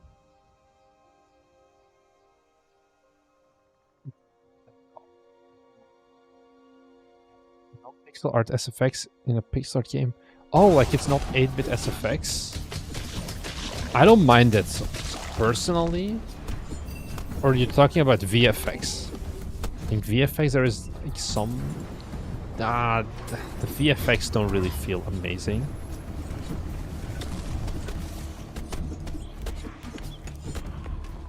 Because like game feel wise, this looks really like you probably want to add like screen shake here. This feels very dry. I think definitely the characters need some sort of an overhaul at some points.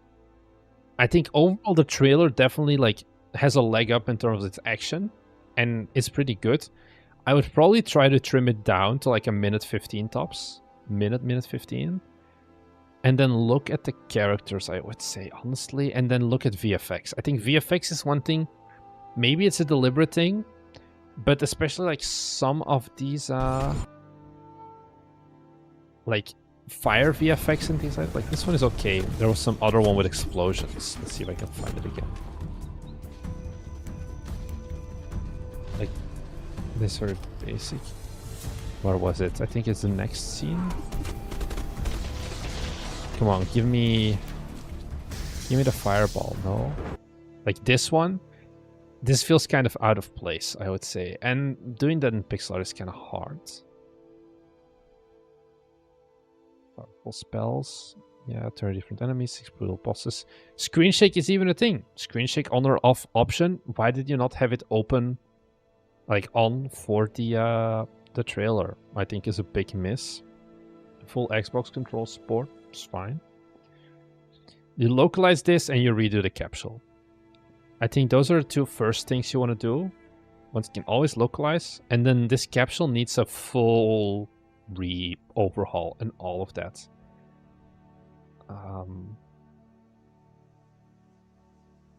Yeah, like you can take this what you currently have and like update the pixel so it's a little bit more readable font wise, but it needs a background. It needs something. It shouldn't just be pure black, because this ain't it. I feel like Steam Poacher is like kind of fucked, right? Like it's been broken for the past half a year plus. Yeah, I can't see anything really. Never mind. Because I wanted to see if you like your horizontal ones. Don't want to upset anyone with aggressive screen shake. But I think it's kind of what's missing in terms of game feel still. The game feel is pretty okay. But I think it's just like, you know, you can add a little bit more and get that just a little bit better at it. Casper, are you still in chat? I'm not sure. Damn, they have a publisher already? Is this an actual publisher? What is this? Damn. Got a Japanese publisher? Crazy.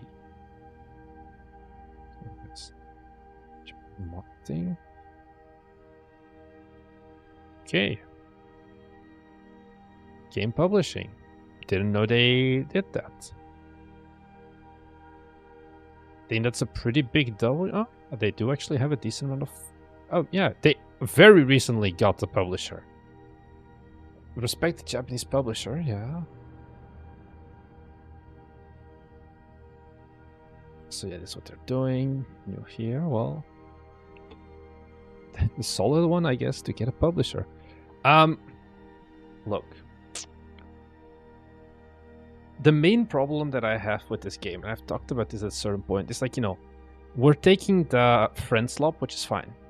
But I'm not sure, like, clearly some publishers sees potential in it. I personally just don't feel like Cinti and the low poly vibes.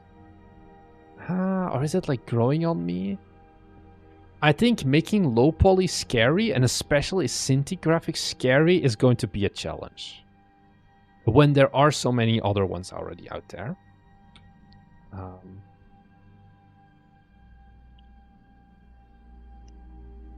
Hi Becky as well.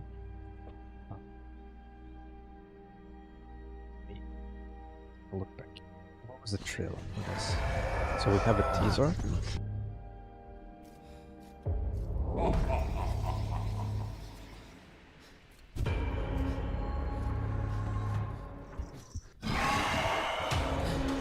Like it just doesn't hit as much, in my opinion, as some of the other ones. Does it have to be scary or mildly unsettling due to impeding consequences scary? I think you need to have amazing sound design, because that is probably gonna offset some of the visual design. But if we look at I'm gonna pull up Steam. Like, we have another Belgian developer that is making basically the same style of game, Maracas, which is also a little company like, but you know, they're a bigger studio. They have way more budget and whatever, and they're also, I think, going to Bit Summit. Let me see, Bit Summit. English. Let me see the games again. General exhibit titles. Can I just look up Fish? Okay, no, I thought they were here.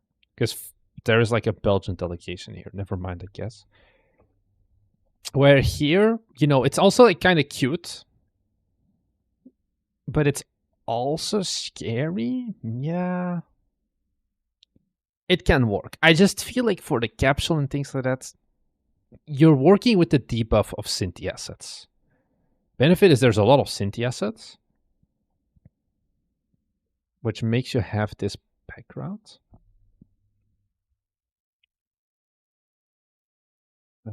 Yeah, play into the assets look. I think you have to. I think you can't expect this to be like a highly fearful thing.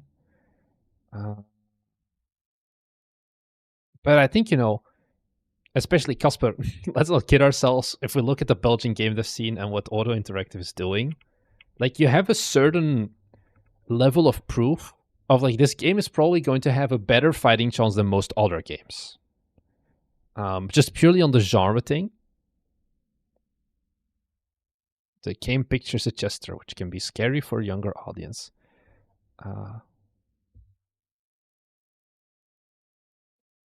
The SteamDB is a hella inconvenient for capsules. AQ ton, because it's like very weird naming wise as well. Okay, feel and hear your heartbeat. Adaptive AI. Like these things look good. I think Q4. I'm not sure how much of like, you know, the publisher has to say about this now. Like how much you get to control about this. This sounds like a thing if you want to release in Q4. It's gonna be next fest, so you probably want to get a demo out relatively soon to can start like testing out the game more. Have an S tier build of the demo available by next fest. Because I don't know how long this genre trend, which there is definitely right now a benefit for, is going to continue. And definitely you have the publisher already, which is going to help.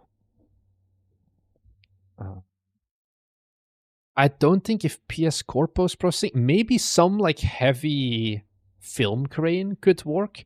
I think what you want to do is like see if you can get rid, like you have some outline shading already, like outline shader and whatever on the model, so you try it with it. See if you can get a little bit more rid of the Cinti visuals, I would say. I think it's too fast to be scary. The danger must be fast and you must be slow to feel scary. Yeah. What does the game sound like? I think we're looking at it right now. Like, I think sound design is pretty okay. At least for the trailer.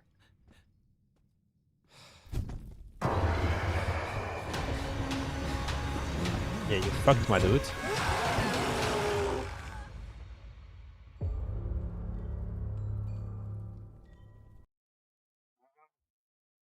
Okay. The trailer is older. I know that. I think definitely it has some rougher points, and I recognize our own trailers into this. This reminds you of the first version of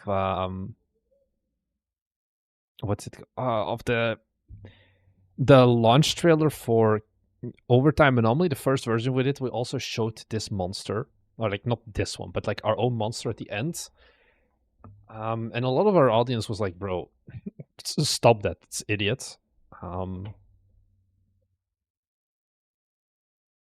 This is a very long call to action, but should be fine. I think you probably want to get a newer version that also shows the 4-player co-op. Like, allows you to get rid of this guy. I kind of can show it. Okay, very random thing, but I think your players should stand out more. Because they're very, they're very hard to see right now as well. And I think showing more of the 4-player part, because half of this trailer is just a single player hiding, and less of the searching and all of that. And I think I would show all of that as well. I don't understand how it works. Is like Little Company or are they levels that are handmade? Yeah, I think Little Company is like procedurally generated as well, right? I guess this is kind of handmade. I'm not sure. Could be procedurally generated as well, obviously.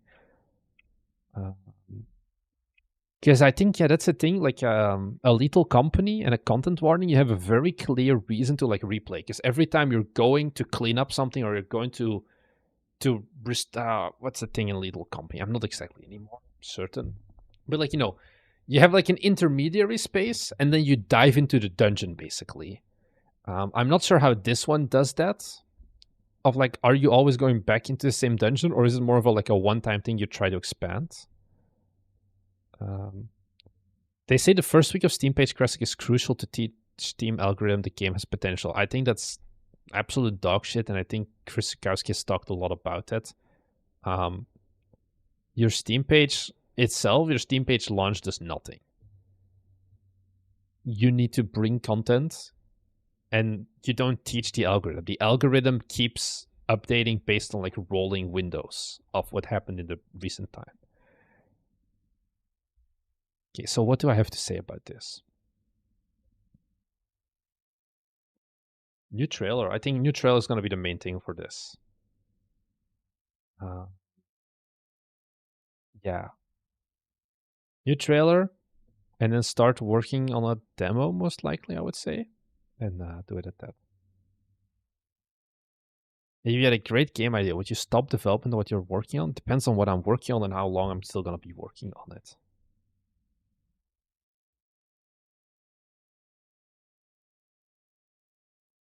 If it's procedural, it adds another whole level of it. I think that is something that's definitely missing, but it's less marketing or like Steam page wise. So yeah. Maybe the name needs work. I think the name is still fine, I would say. Did you actually ever release Kick in Hell? Stupid question. You haven't. Oh, it's coming out in 4 days. Let's go. Finally, you can move on to the next game. So yeah, I think store page, trailer, and go from there on. Plans to finish demo soon, maybe add a update trailer soon as well. Yeah, I think having the demo, these are games that, you do with the lads, get started, have some sort of starting thing. And yeah, I think sound design, gameplay-wise, would probably be the thing that I would focus on here. Desktop perfect. Is this going to be a desktop pet game? Absolutely. Yes, it is. Your perfect desktop companions here. Get adorable cats to chill at the bottom of your screen, keeping company while you work so your player relax, collect toys and furniture to build out a cozy home. Okay, so it's a desktop idler. For context, we have made our own desktop idlers before. I think it's a very... these are very hard trailers to make. I'll tell you that. I think the trailer is pretty okay. So fun thing about this is it's uphill marketing all the way. Why you have English and Chinese with full audio and subtitles. Okay, so let's show you some inside stats to give you an idea about desktop idlers. Where is my virtual friend? Here we go. I think you can go to wishlist breakdown. Yes. Give me the last year. No, not here. I don't need this. Where's the thing? Regional sales reports. And then let's look at countries. So we have Germany. Now, just for reference, I'm talking about my virtual friend is our own desktop idler game that we made. Hey, some people picked it up on the Steam because it used to be at 18 reviews. Where you have your own desktop pet. New 25 donation from K. Do you even need donations now? You are a big multinational company. We are not a multinational company yet. But yeah, we still we also do it for the love of the game. So thank you very much for that, Kerry. Let me first put on my music again. So desktop pets. I think 2025 is definitely the year of the desktop pets, I would say. So US is biggest one unit. Wait, let me sort by units actually, not revenue. Units. To give you an idea, so you have China and English right now, right? So you have 7.2% plus like 20. Okay, Russia is very big on desktop pets. Now this is because we have an anime girl, I think. You're doing cute cats. I think Japan would still be a big target point. I think Germany in general is a big market. Kazakhstan is also Russia. Basically, Korea is Russia. I think that's once again the anime girl showing through. Hey, I just want to say, you know, did you guys see the latest Grok update? It's basically my virtual friend, but with an LLM behind it. Localize this game to more. This is way too short of a store page. What did we put in our store page again? Okay, that's the pet. I'm actually like, yeah, that's fine. Compatible integrations. You probably want to have something like this. Unlocking backgrounds. God damn it! I haven't looked at the store page in so long. Yours is a waifu. Theirs is cute. I think it's different indeed as well. Let's you put the store page up 2 days ago. Okay, well, Boon makes games. So the bad news is, in the last year, because this is, I've been kind of following it. In the last 3 days, 5 desktop idlers released that are all somewhat similar. There's a shit ton of them. Your only shot here, basically, is you do the next fest and you release right after. Because you cannot do YouTuber marketing for these games. It's a cozy game. Oh, Andreas, yeah. Don't get me wrong. I get you. But I think the retirement likes and true idlers, it's a solved thing at this point. I feel like a solid 300 of these games came out in the last year. Guess let me take a look at my. Do I still have PowerPoint open? Yeah, like in this list, this was the games releasing. Oh, we have Furry Company, which is not an adult-only game, unlike what I expected. That is once again, it's a desktop idler game. What was the other one? Life Idle. I feel like there was another. Island Robot Farm. I think that was the other desktop pet game. Like there is a shit ton of these Rusty Retirement likes coming out, and it's easy to look at like games like Bongo Cat as well, which is like super simple. I think this is a very hard game to market.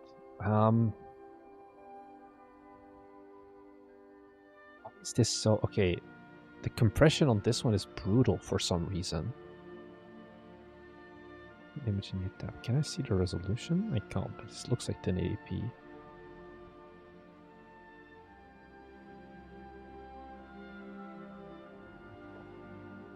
Great.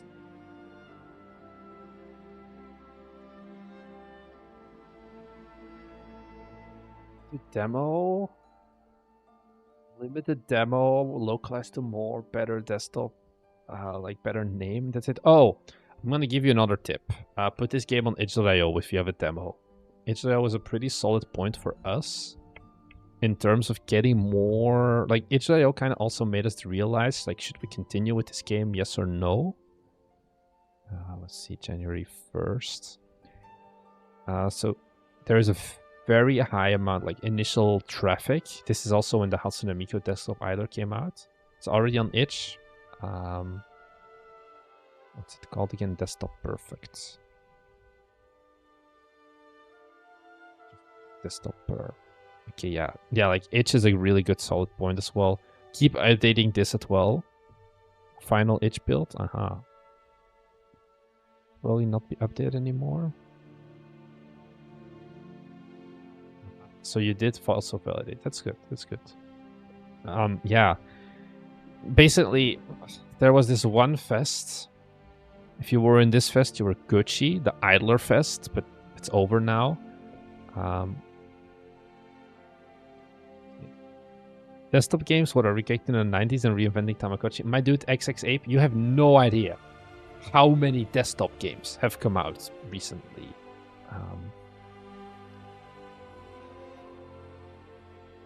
So yeah, I think marketing-wise, you know, Steam page is solid. I do like the capsule. It's pretty cute. You have cats. I think a problem you have with some of these screenshots is compression. What's your game resolution? Like, your physical display resolution. What is that? Because I feel like you're doing a crop-in of a 1080p image here. Maybe 1440p.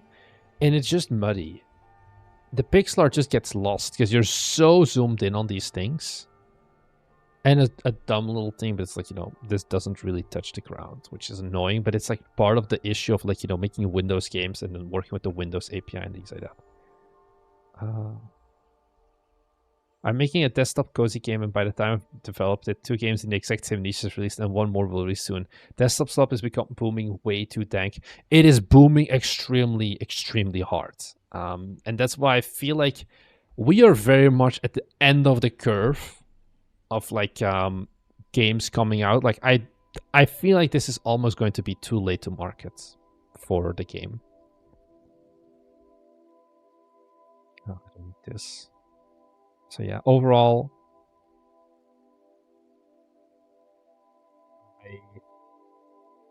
it's a hard genre. I think you've got a good attempt, and, like, especially the capsule I really enjoy. But I think it's just a really rough one. Basically release it on the next fest and move on. Yeah, absolutely. Because that's also the only marketing this game is gonna get. Because you cannot send this to content creators, because they cannot cover a game like this, because they don't want to show their background, basically. A lot of the, like, Rusty Retirements, they almost have, like, near full screen modes that make it easier for content creators. Whereas this is very much, you know, you just have it on screen. There's no active gameplay. Yeah. I don't know if this is an actual game called Shovelware. Okay, apparently there is.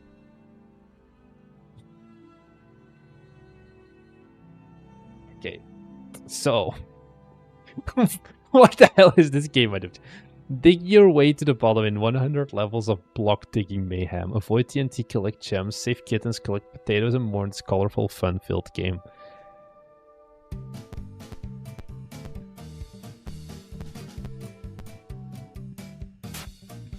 Oh my god, the sound effects are horrible. Oh my god, it's like you're actively trying to hurt people's ears. What is this gravity?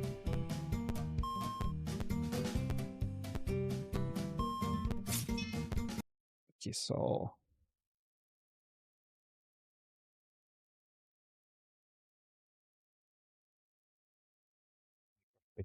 So, I feel like it's kind of a version of this game. What am I gonna get into? Blockcraft Falling Pickaxe. Yo, I just saw a YouTube video of a dev who called their game shit. Who is it? Who are we fighting? Jesse.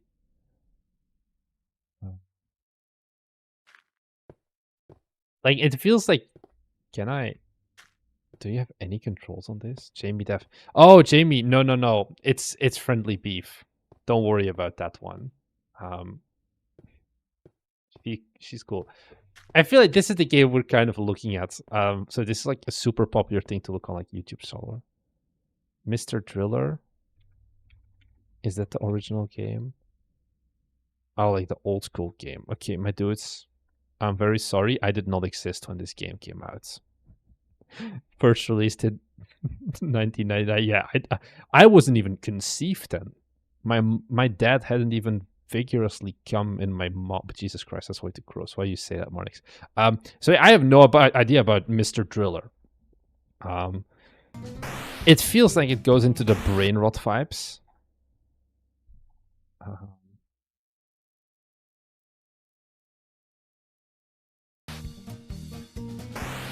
This is really, you know, I feel like you're not really adding much to the game experience. I think it's missing a lot of the gaminess as well.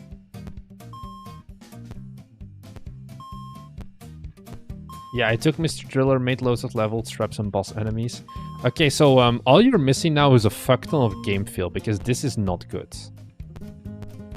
This game feels extremely static and boring, and that's the only way I can describe it.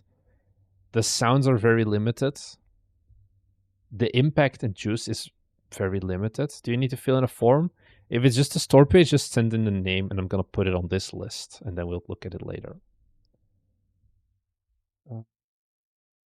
My next game is going to be definitely a normal game, tower defense or incremental management one. At least I learned a lot from this desktop. Yeah, the Windows API... the Windows API calls is just basically...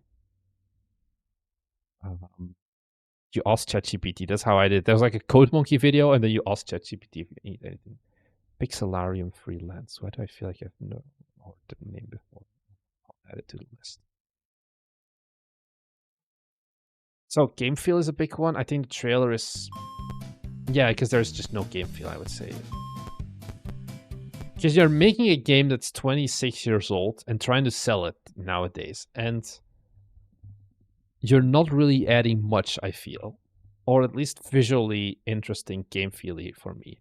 Once again, you want to localize this, because I think, once again, this is a game that can do very well in different markets as well.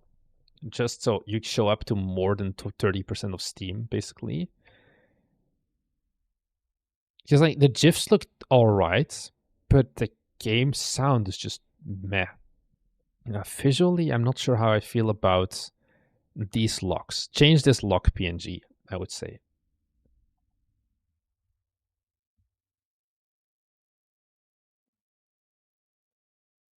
What are the tools that you use?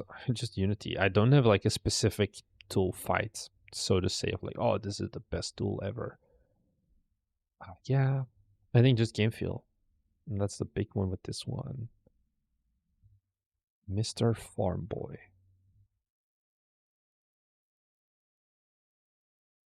Cute farming game with automation. Plant, grow, harvest, raise animals, hire workers, gather, automate, and build a beautiful farm for villagers to visit. Okay. It looks good, I would say. No. It looks like a pixel art game. I'm actually not sure. Early access. Ooh. 34 languages coming out soon. 247 followers. Yeah. So when why did the community notes only start like a few days ago? When did this come out in early access? Oh, I can see, right? Release date. Oh no, it's not out yet. Okay, never mind. I thought it was already in early access. Never mind. 3 to 6 months early access. We'll see about that. Good farming game. You have a demo. What are your demo stats? I think is a big one. I think those will tell you a lot. Because on the surface, this looks like an okay game. The question is, okay, does this need to be early access? Because this does look pretty cool. With like the automation and things like that.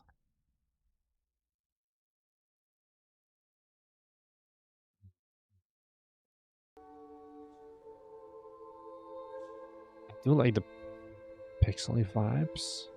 I think capsules. Let's take a look at the trailer.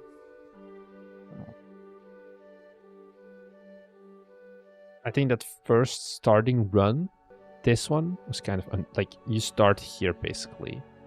The first 3 seconds you cut off. You start with nothing. I think once again it's not really needed. I would do cold open here. I have to remake the trailer. Yeah. So cold open here.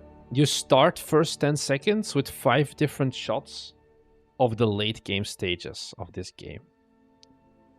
And then you go back calmer, start from this point and build yourself way back up again to those first 10 seconds of the end game situation. Show the end game first.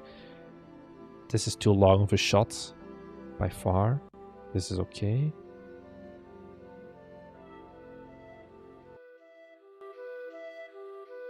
There's no sound effects. And I think, yeah, like there's no sound effects at all, which is not a good one. And I think a different soundtrack definitely be needed here. Because this is a very annoying sound effect. I've never done dots or jobs before, because I'm not a programmer. Where am I? I just am the pretty face. Do you have a call to action? No, you don't have a call to action. Okay, so you want to have a call to action, you want to have a cold open, where the first like 10 seconds show the cool stuff. You want to have a different song, you want to have no like text pop-up on black screen, and you want to have sound effects. You want to have a shit ton of sound effects in your trailer, maybe even more than the actual game will have. The woodwinds put me to sleep. Yeah, I think I have that as well. You have a decent amount of followers, actually. Yeah.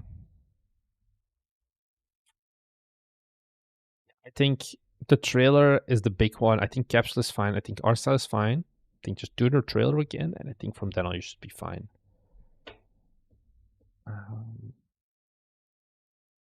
Possibly at least one different biome. I don't know if the game has that, to be honest. I think it's just one farm. Before I go into the next game, maybe I have 2 call to actions for the lads and lasses. First off, Jeroxia, are you in here? Please sound off if you know what I'm talking about. Give me 1 second as well. I need to check something. Yes, as Jeroxia says, it's prime time, because we have a very, like, this is probably one of the best performing streams number-wise we've had in a long time. I'm gonna ask you guys once again for your support to make it. Okay, shut up, me. If you have Amazon Prime, you can support us for free by getting us a sub. I think it's right now, like, I need to, because I already did this. If you go to our Twitch and you have linked your Prime account, your Amazon Prime account. If you go to our Twitch and you come on, shut up. I don't like myself. There's a button here. Get a monthly free Prime sub with Prime. If you've done this before for us, it expires. And it's been a pretty decent time since I've done these call to actions. So check it. And then you can indeed see here, let's go. Moonart Glitch, just subscribed with Prime. Volcanic, just subscribed with Prime. Thank you very much. We get a few bucks now. They pay nothing. I'm happy. They're probably happy. I don't know. And they don't get ads. So Martix likes his subs. Boom, boom. If it's Prime subs or regular subs, absolutely. Because it's just an easy way to get you guys to support the channel as well. I don't have Prime, but I follow. No problem, Hixie. But yeah, even if you enjoy just watching on YouTube, it can always be a fun thing to just head on over to Twitch. There's a link in the description of the YouTube if you want to head over to Twitch, basically, to do that. And then there's a second thing. Let me actually check, because I need a link for that. William wants to play some of your guys' game demos again. But we kind of want a new round of prototypes. There was a link for it. Let me take a look at the commands. I think, yes, it's ! demos. So if you want someone to actually play builds, there's a link that it should just be on YouTube and Twitch now.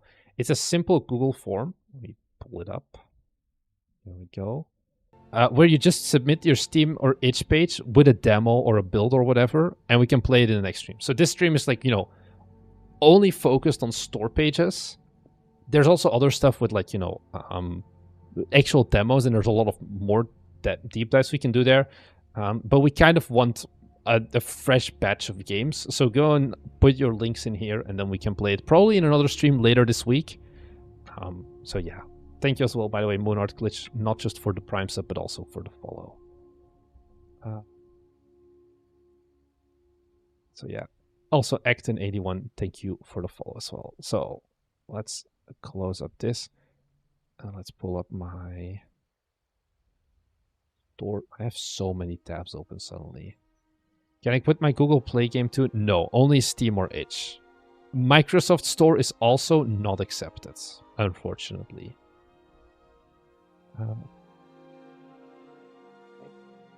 Auto Nights.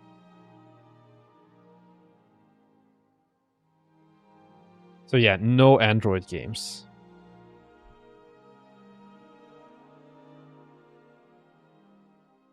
A chill PvP auto battler where you build your team on a 3x3 grid, recruit and upgrade unique heroes, strategically place on the battlefield, and bind the best synergies. Okay.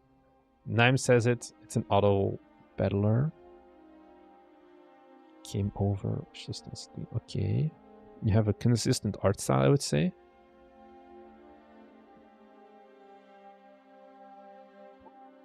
Port your Android game to PC. That is an option as well, though monetization doesn't really convert. Do you guys know the phones? It's not about the phones. It's about the misery it is to setting up like streaming on mobile, I would say.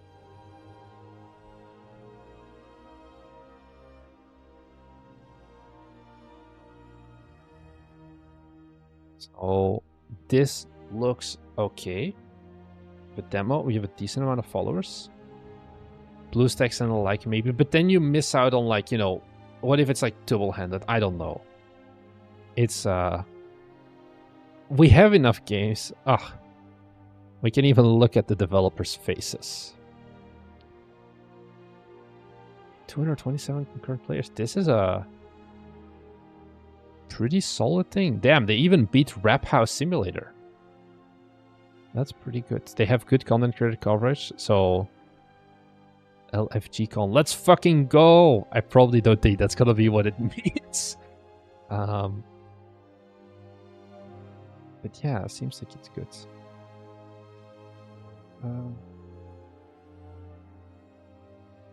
So you have localization. I think this is honestly a 10 out of 10. Yeah, part of the Clemmy Indie Showcase as well. I feel like the trailer is gonna be fine as well. Yes. This is really solid. Good feel, good music, good sound effects.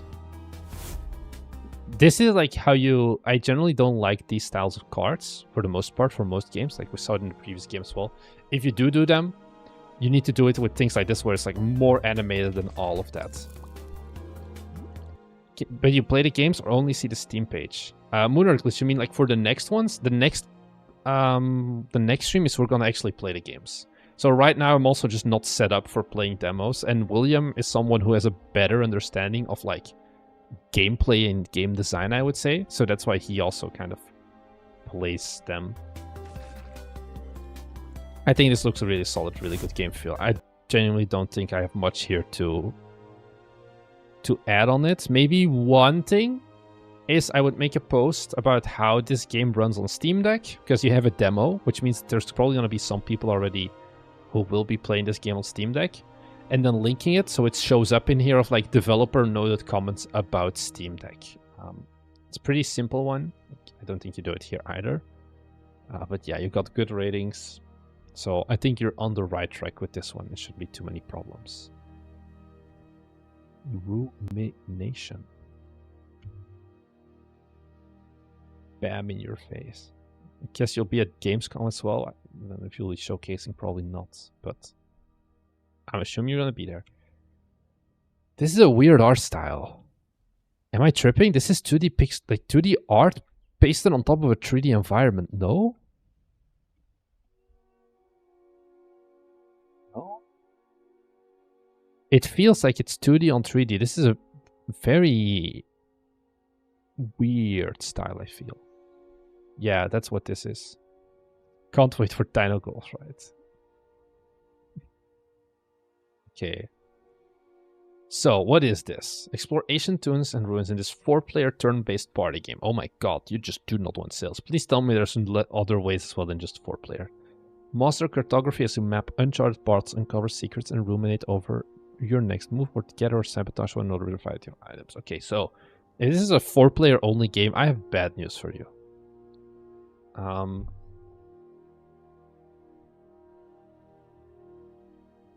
don't know how I feel about the vibe. Thanks for the follow as well, Myth, over on Twitch.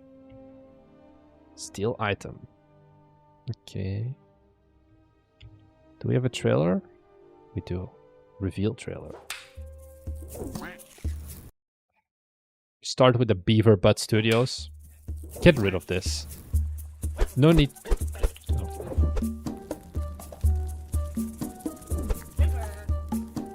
Thanks for the follow on Prime as well, Sean. Let's go.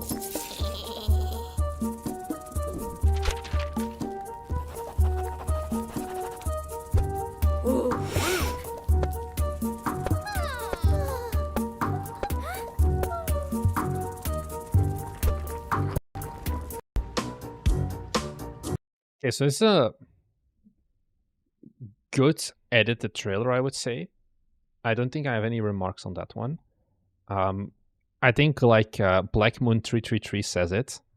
No one has so much friends, dog. I think that's the biggest thing this is gonna stop. It's like if it's a 4-player only game, I think it's gonna limit a lot of people. Because I do think it's like a cool mechanic of like, you know, charting the rooms and things like that. But I think, you know, this is a hard one, especially if you want to market this. You need to have a demo because this needs to be something that you can try out with the lads and lasses in advance on a demo. And then once again, localizations. I keep saying this. I'm a broken record. Localization is always going to be an important one. I should really have an online random lobby, player lobby. It needs something, or like AI or something, so you can also play this without needing 3 other. Oh yeah, 2 to 4 player. Okay, solve some of the problems. Question is the game still fun with 2 players, and or is it just designed for 4 players really? And you're just like, yeah, we can kind of do it with 2 people. I did a multiplayer only like this. Not a single person played the demo. I think with like a Next Fest, it can happen when, you know, it's like you and the lads and lasses are just like, we're gonna try a bunch of demos because it's like free.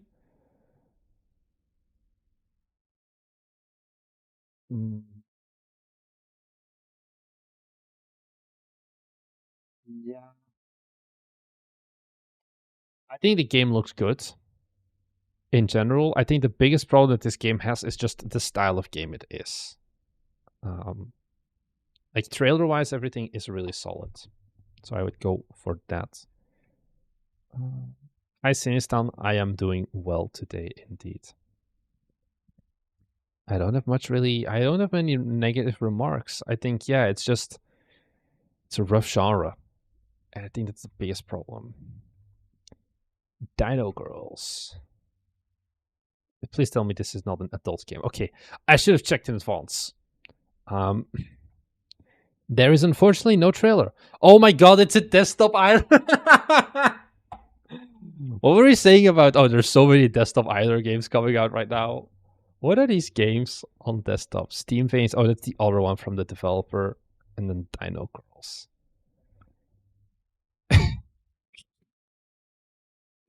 Hey, if it works, there's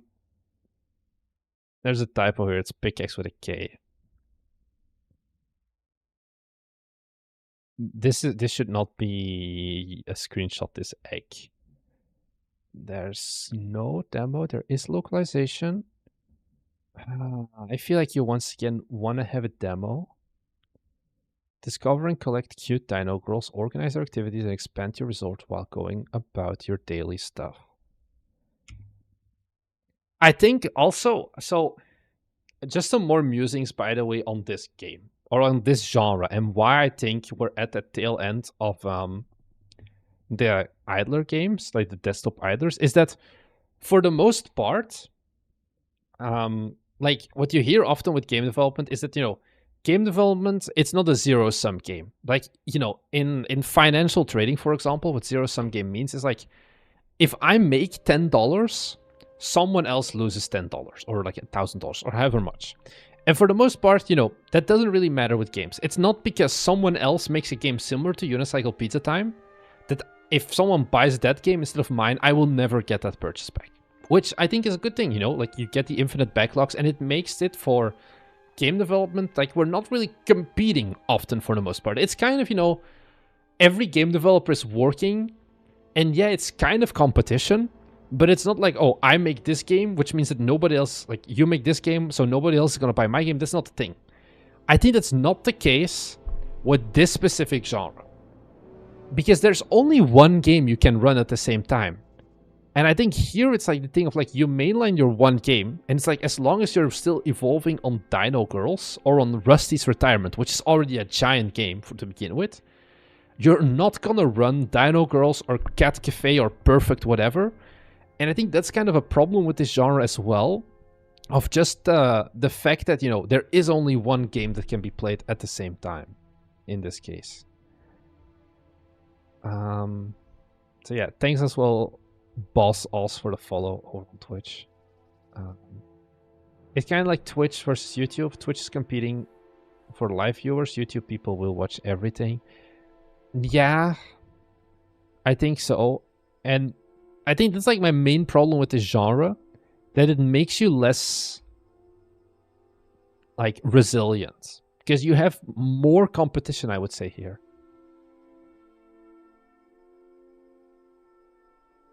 Run 3 idler games at the same time to fill up the entire screen. It depends. Like, you definitely have like some sidebar ones or some that you can like drag around yourself. Wait, let me see. Like, I think if I just look up Moxan, I can find it. It's got like this. Like, I think in Ropuka's Idle Islands, did they not have a desktop showcase? You can drag it around, so put it wherever you want to put it on the screen yourself. But it is definitely a struggle. It's like, should this have been a desktop idler? I'm not sure. I think you would want to have a full screen mode for this game, or what? Yeah, but it's kind of hard to pull off as well.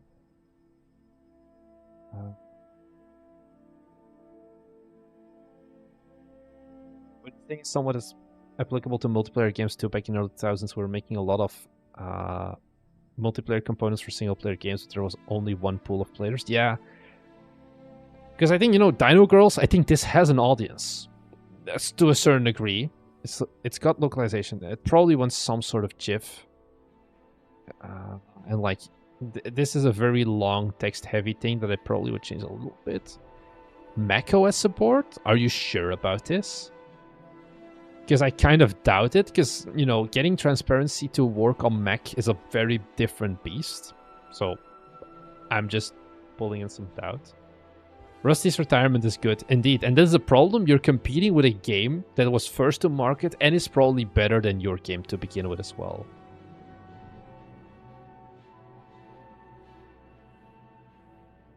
So yeah, like a lot of these screenshots are not really screenshots like these two, which is kind of a vague one. I think, yeah, clean up the screenshots a bit, because a lot of these screenshots do not mean anything and don't really belong here. Like, here it is very much like we're clearing up half of the, like, adding some alternatives. What you can always do, just to pull it back to my virtual friend to give you an idea for screenshots, is like just change your backgrounds. Like, this is on a Windows overlay on like the Steam store page. This is the famous Samurai Doge. This is in front of the dino. And this way you can still have color variants in your screenshots at the bottom. And this is an old, like, we had a not a multiplayer, a full screen mode at some point as well, which is kind of where we got this screenshot from. To give some variance to screenshots as well. Because right now, you know, the Windows XP Bliss wallpaper is the default one for these games. But you probably want to spin around a bit with it just so you have a more varied view of the game. I am definitely an audience for Dino Gale. Games should be more focused on them indeed. Yeah, I feel like it's almost less. I'm not sure. I think it's pretty good. It's really easy on Mac, actually. Okay. Yeah. So, once again, Kimu, get a demo of this out there earlier, sooner than later. Get it on Next Fest, and then once again, my advice is not to spend too much time on it and just ship it. Or make it an adult-only desktop either. One of these two. And add some GIFs here. But yeah. Save X45 thoughts on multiplayer games like Peak and Repo. They work really well if you have streamer-based stuff. The problem is just, you know, you need to get over that hurdle of being able to make a multiplayer game to begin with. I actually came up with the... I think I have like some message of it still, where I kind of pitched the idea of Peak to Thomas and William 3 days before they shadow dropped like a Peak, which I like, you know, we wouldn't have made it and it wouldn't have been as good as Peak, but I did feel like it was kind of funny. Dinosaur with double Ds did pretty good. Yeah, but Dinosaur with double Ds is a little bit different. This was not an adult only game, if I remember, because this is made by Kut, right?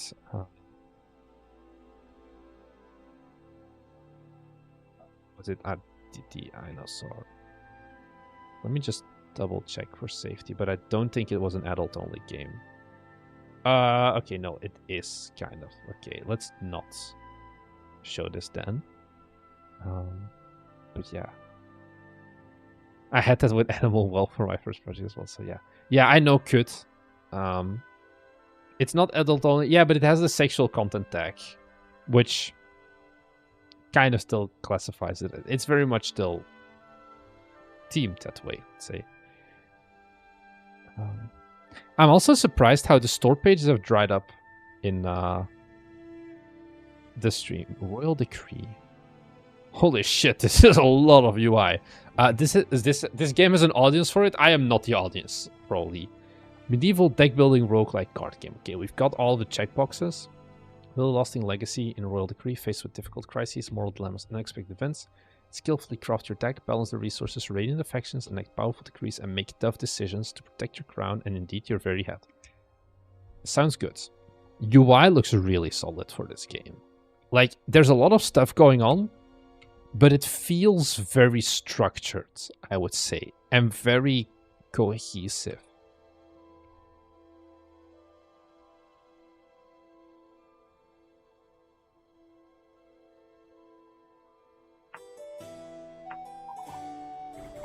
Decent game feel. I am the audience for this. Yeah, I think this game has a very clear audience, I would say.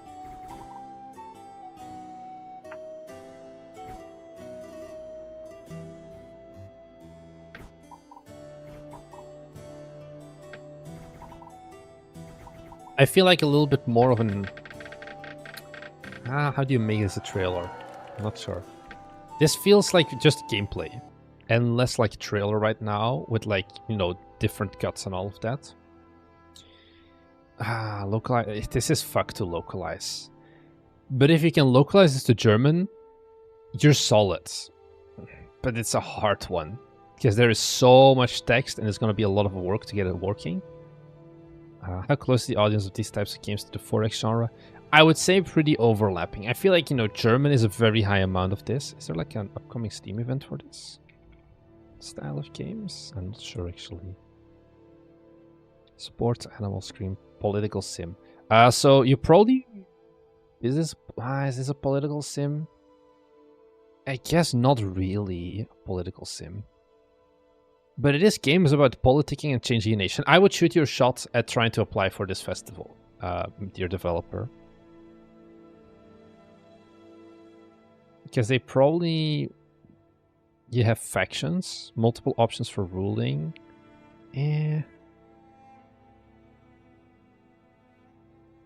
Oh.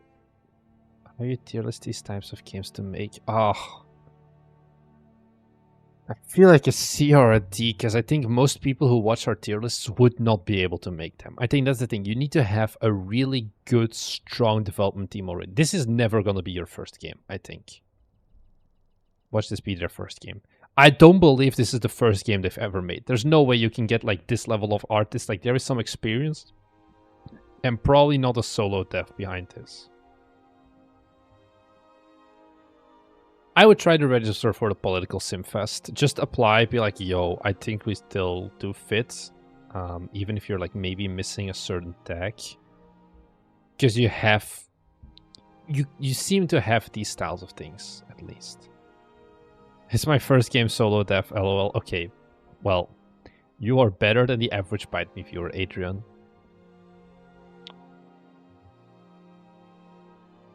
Because like also trailer probably could be a little bit more trailery, but it's not warranted to remake this right now. Cooler Games, we hate you. They all just wish you could be. Oh, hey Voidlin as well, a lot better than the average games. This is like really good, I would say.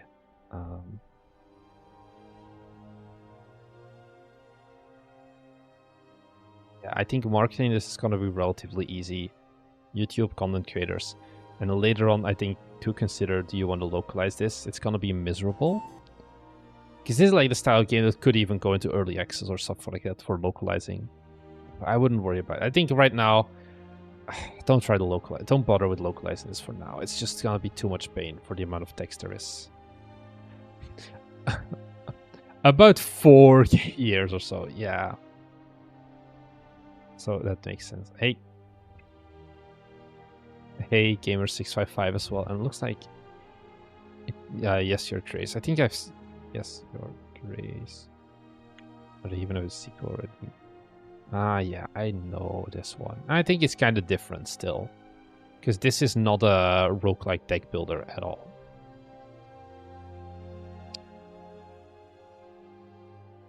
I think overall, very solid Steam page, very solid game. And then we get to the final game on the list.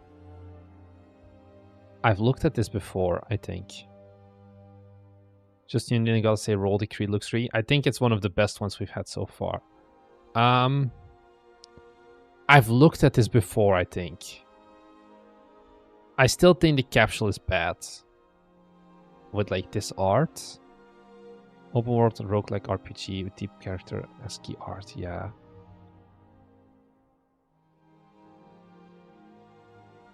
I think this looks really solid for the vibes and things like that as well. I think it's just the capsule is holding this thing back right now. Is that a shovel or a staff? It's a staff. Oh, this looks really solid as well. Do better transitions. Don't use the Minecraft font.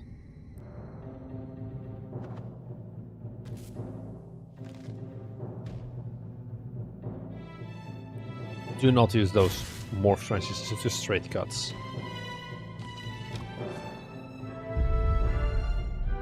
And yeah, don't use the Minecraft font. Why is it like so... Okay, yeah, that's why it's like kind of weirdly centered.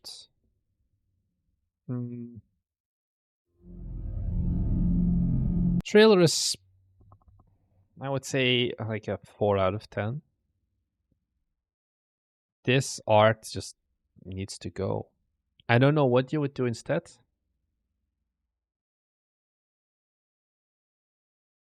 This is a small bit of a scratch game. I feel like I could play this online. I think this looks better than what you can play online. I think this has a solid audience still. 2 artists went with my money, so I did it myself, and no, I'm not good at art. Yeah. I'm not sure, but it needs to be something like this. This doesn't belong here, I would say. But yeah, it's like if everything is text-based, how do you like get a text-based enemy, so to say? This is a harder one. I'm not sure indeed. Some clearly rendered cube would be better than this soft AI style cube. Yeah. Yeah, because it feels like a very big clash with like this very clean and minimalist UI for the rest.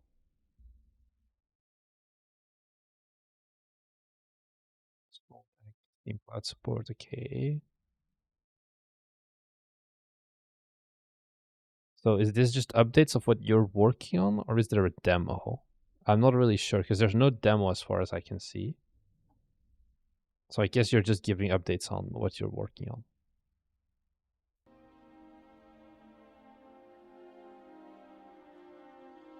Well, you apparently have localization. I don't think you're gonna have audio localization. Yeah, just demo. Okay. I think the name needs a better one. Yeah, I talked about the name last time as well.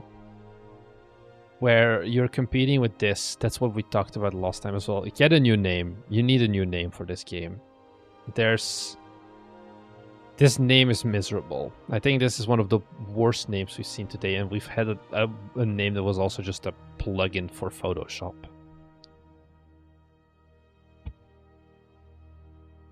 It needs to be something else. Like Pixelarium, nah. I don't have a good answer once again for you, neither the capsule or the name, but I would change both of them. You're welcome.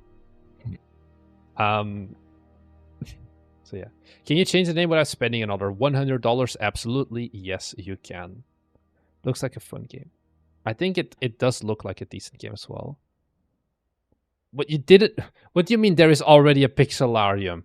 You never did this? You never looked up your game on Steam yet to see that there is another game called Pixelarium, and you now seem to be making like the DLC for it?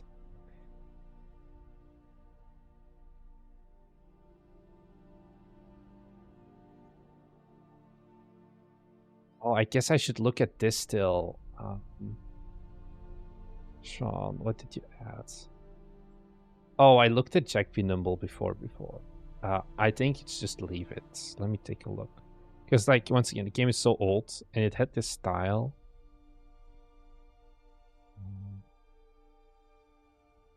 Like, you know, you could do stuff like the capsule, make it have less of a just solid color background. But it's like, it has GIFs, it has everything. I don't this needs a lot. How this works, I thought you can't make a name similar. You can't just have the exact same name. But you can have like names that are one letter different. There's a fun one. I don't know. I think Steam removed it at this point. Did Steam actually remove it? I think so. No. It's here still. There's this one game called Monster Hunter. And it's this. And I think this released like yesterday. You can make a game called Monster Hunter. Because there's no, like, you know, you have the Monster Hunter series, but there's no game exactly called Monster Hunter. Now, SEO-wise, they're absolutely getting creamed on. But, yeah, you can do stuff like this. Well, you saw it as well with Only Up. It's like, you know, if you play with capitalization and, like, other stuff, you can all make your own shitty off-brand versions of, like, Only Up, for example, and things like that. Marnix, what game genre would you say you're doing the best right now? Like, I know the best, or we've actually made the best?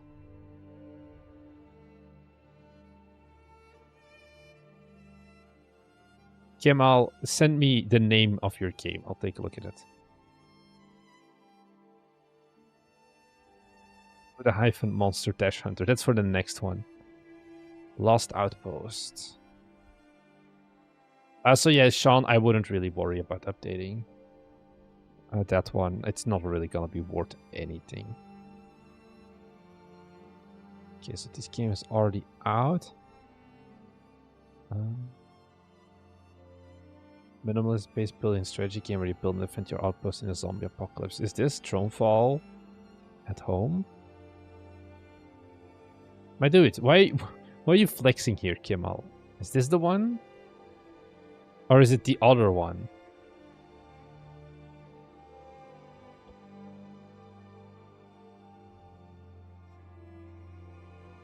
Because I don't think I have a lot to say about this, because you have the GIFs that are very cool and custom. You have a good art style.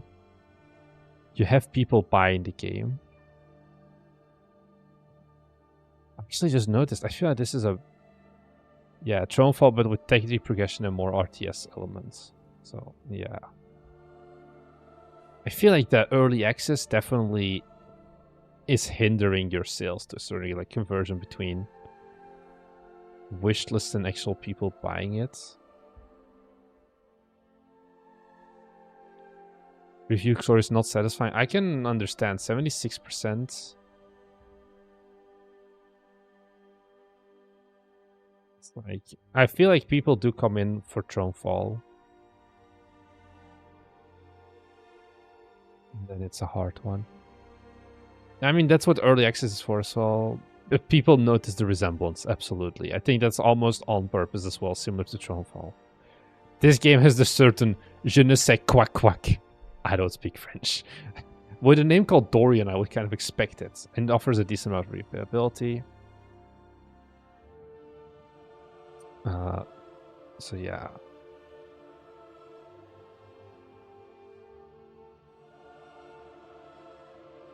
So I think this is pretty fine. I think it's a game. I think the Steam page and the wishlist show that there's interest for this game. You just have to deliver on the actual gameplay. And I think that's going to be the main thing to look at. We had a few more. Honorless. 2D fighting game 1v1 where trash talking plays a key role. Insult your friends with custom phrases and slice them to pieces.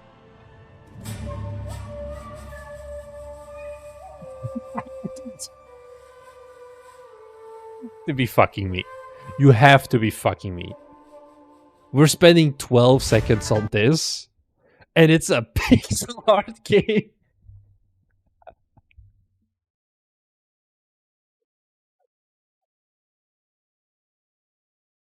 This has to be ironic, right? To go from made with Unreal Engine, building up the hype for like S tier graphics, and then we get this. I feel like Unreal Engine is gonna ask you, hey, can you please like not show this because this is very this is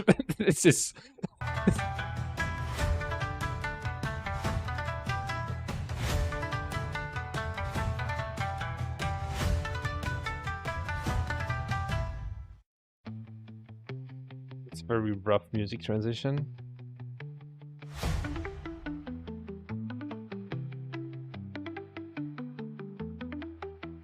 Thanks, Danny Conta, for the follow as well.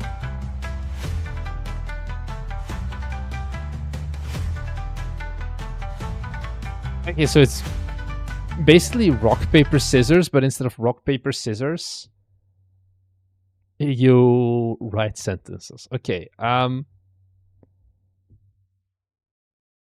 Rock, paper, scissors based trash talking system. No censorship.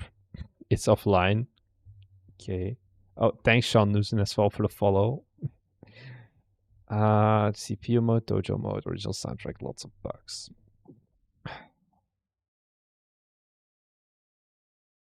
This is a rough one to sell, I feel. Yeah, there is not much, like,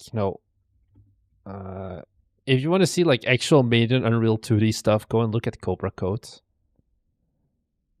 Who does actually do really solid like 2D in Unreal stuff and like 2.5D. It even like has a similar fighting style. Oh well. Wait, do you have like cool 2D stuff? This is 3D. Never mind.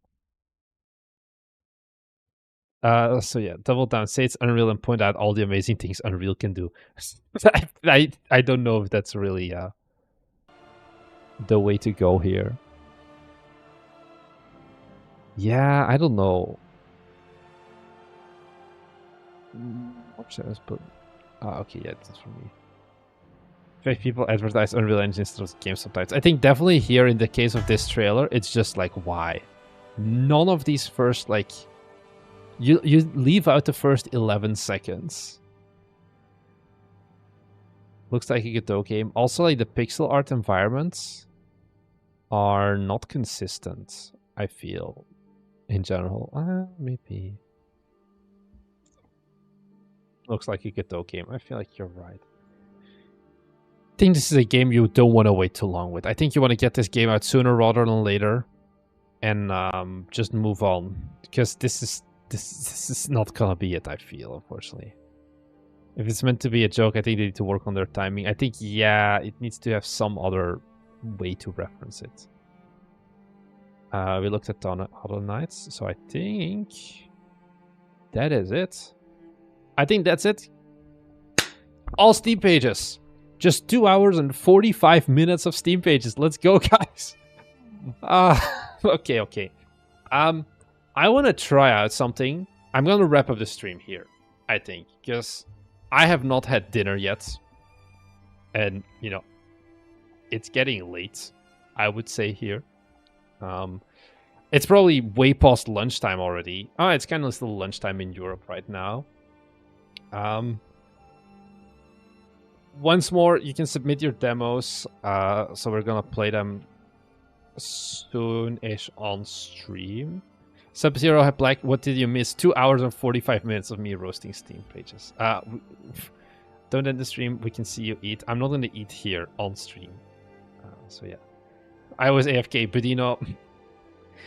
You missed out. But please don't say that, like, drop the first 11 seconds of your trailer and then just move on. I want to try out something that I always forget to do. I have no idea how rating works. I want to rate a channel. Is there anyone that I know that's live? I have no idea how this works. They all look kind of miserable, no? What is this? I have no idea how this works.